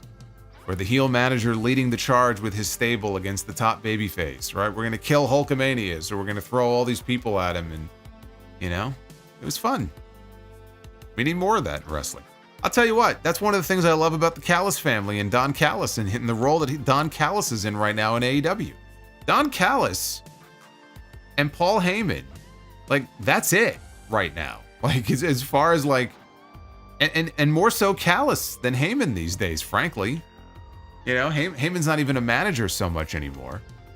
He's an advocate. You know, he doesn't really take bumps on a regular basis. Callis can take bumps. But Callis is just an evil piece of shit heel figure, heel manager, you know, that has his own family, that has his own faction. It's a throwback in many ways. It's one of the things I like about it.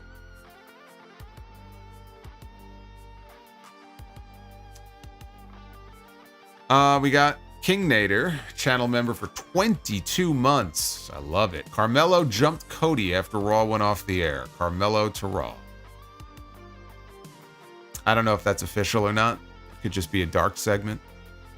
They fly Raw guys into SmackDown and SmackDown guys into Raw all the time to do dark matches and dark segments, so I wouldn't read too much into that unless they officially announced it.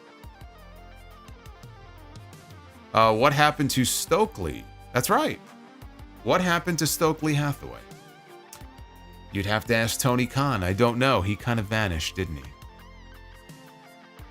Boots. When do we see Yo-Yo Ma, Joshua Bell, or other classical musicians in the crowd? They can play Nakamura to the ring at a PLE. I will make a proclamation and a prediction to you right now. You will never see Yo-Yo Ma on a WWE broadcast.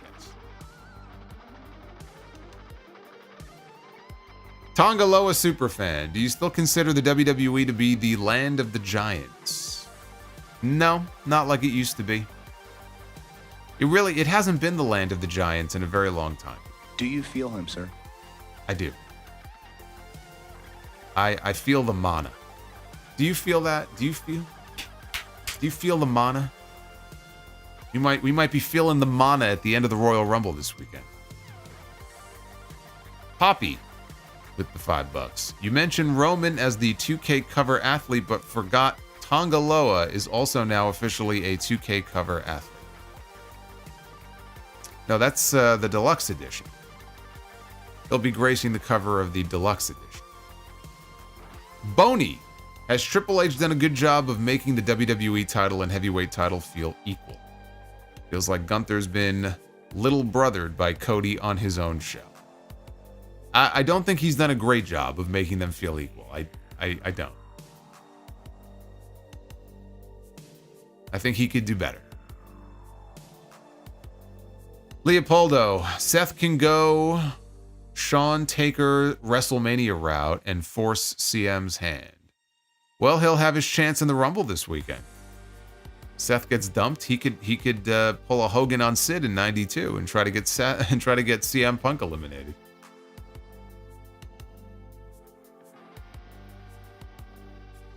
Creflo Dollar, I fell down the Lucha Underground wormhole and saw a clip of Penta giving a drop kick to Io Sky and she went flying.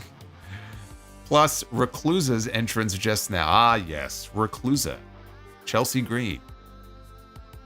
Who does Thunder Rosa play? Forgot the name of the character. Thunder Rosa was on that show. Oh, the Mariposa. I think she was the Mariposa.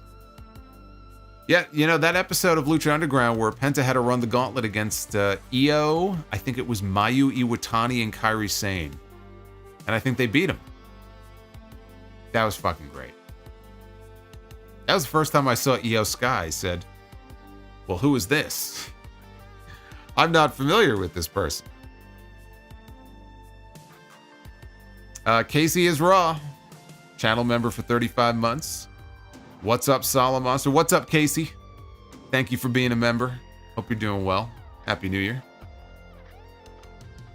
Rarely Even says, I meant that in the nicest way possible. No disrespect to non-English speaking wrestlers, just an observation. Shinsuke and Sin Cara come to mind as well. Yeah, and look what they've done with Nakamura. You know, I think the idea to do pre-tapes with subtitles was genius. And now they just do them all the time with him. But it's smart.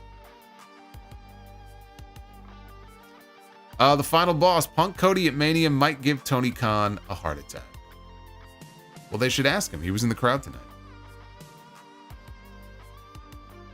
Leopoldo, we never understood what the hell Warrior said, and he got over.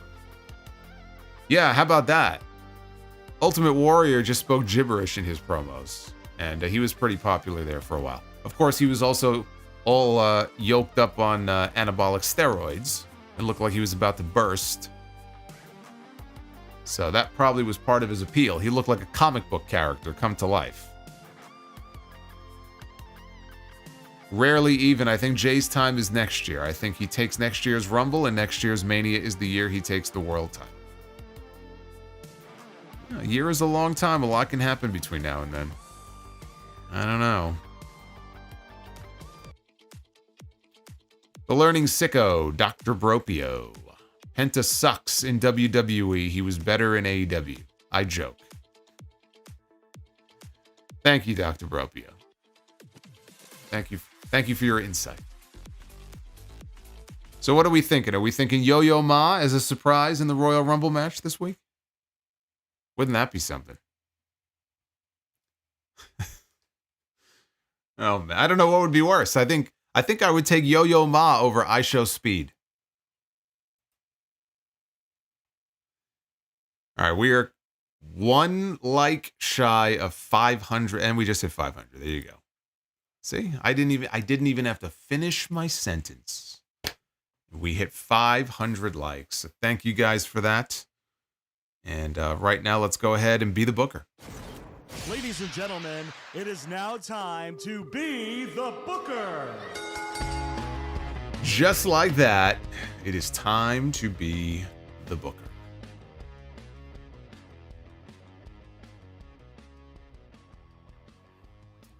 All right, we got one edition of Be the Booker tonight, one round. We're going to try to make it a good one. This is how we start the week. Round and around and around it goes. We begin with the Briscoes. Mark and Jay Briscoe, dem boys. I mean, I should just hit the bell right now. Do we even need to pick an opponent?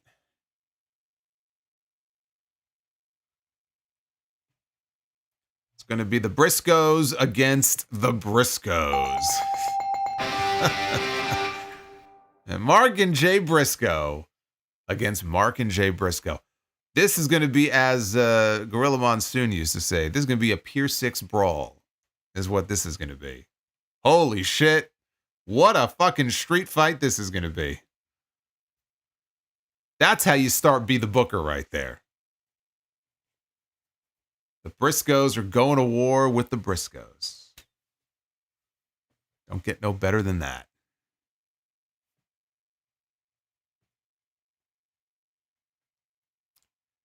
Yep, I think Steve's right.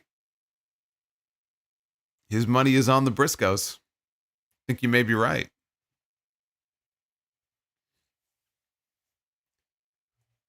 We begin with Julia in Women's Be the Booker, the reigning NXT Women's Champion. Again, I should just go ahead and hit the bell right now. And we're off to a hot start here. I like where this is going.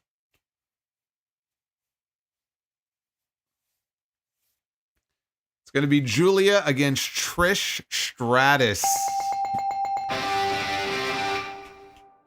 Yes. Yes. One Hall of Famer against a future Hall of Famer.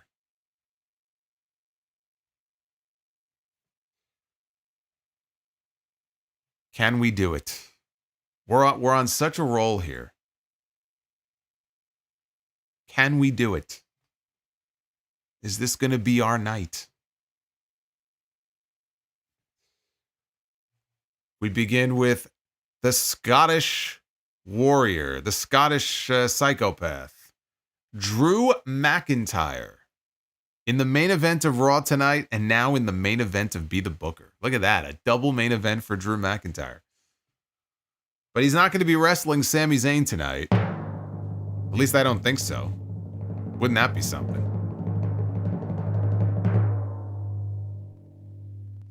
Drew McIntyre against Bobby Roode.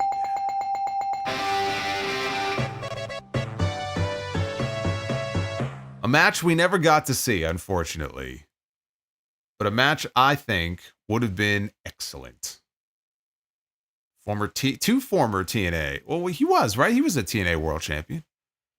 Wasn't McIntyre when he was there as Galloway? Did he not win the Impact World title? I thought he did. But I know Bobby Roode did.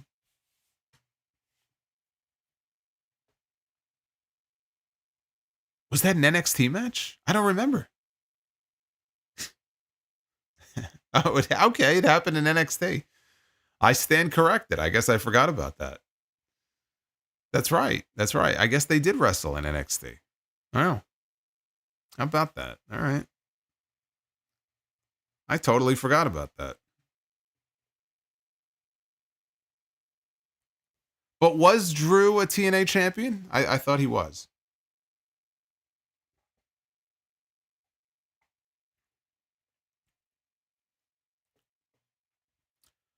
Oh, that's right. Okay, yes, that was the night that Adam Cole debuted. Yeah. Okay. That was in Brooklyn, wasn't it? I think I was there.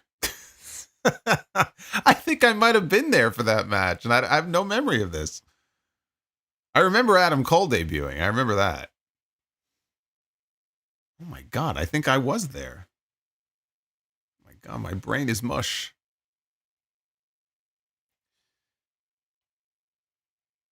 Okay, so Drew was the TNA champion back in 2016. I thought he was, yeah. So 2 former TNA World Heavyweight Champions. The main event of Be the Booker. EJ Slemp coming in with a $4.99. There's an episode of Arthur that Yo-Yo Ma guest starred in, and there's a scene where he's wrestling saxophonist Joshua Redman in a ring. Huh. So an actual wrestling connection for Yo-Yo Ma. I would not have expected that. He's still never, you're never going to see him though on WWE television. I can promise you that. I guarantee it. I should try to get him into House of Glory. Maybe we can get a performance. Yo-Yo Ma comes to Hog. Think that'll sell tickets? Was the crowd dead tonight or what? No, I actually thought the crowd for the most part was actually great. There were segments where they were quiet, but I think for the most part, especially in that tag team title match, I actually thought the crowd tonight was really good.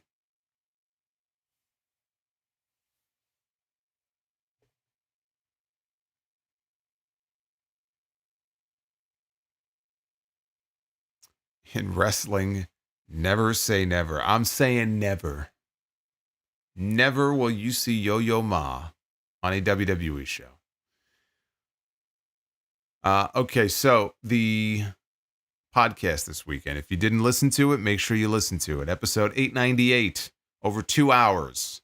It's up right now for your listening pleasure, and I do appreciate you sharing it, streaming it, leaving a comment on Spotify, 5 stars on Apple Podcasts, all that good stuff.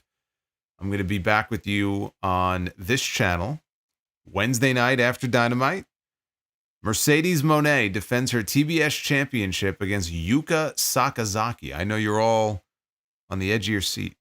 Can't wait for that. And then Friday night is the official go-home show to the Royal Rumble. It is Friday Night SmackDown.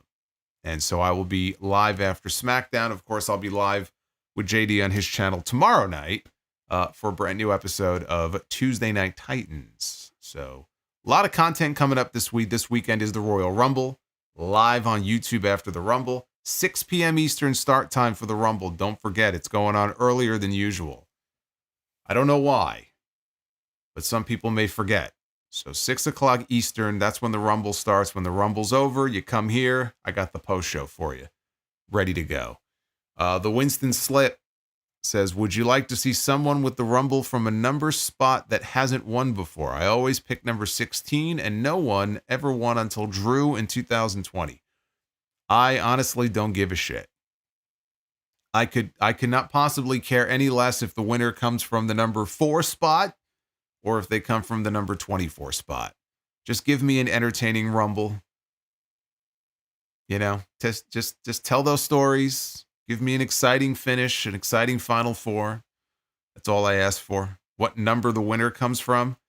I guess when we all get assigned our numbers in the Royal Rumble pool in the Facebook group, I'll be rooting for my number, but outside of that, I don't give a shit. Doesn't bother me.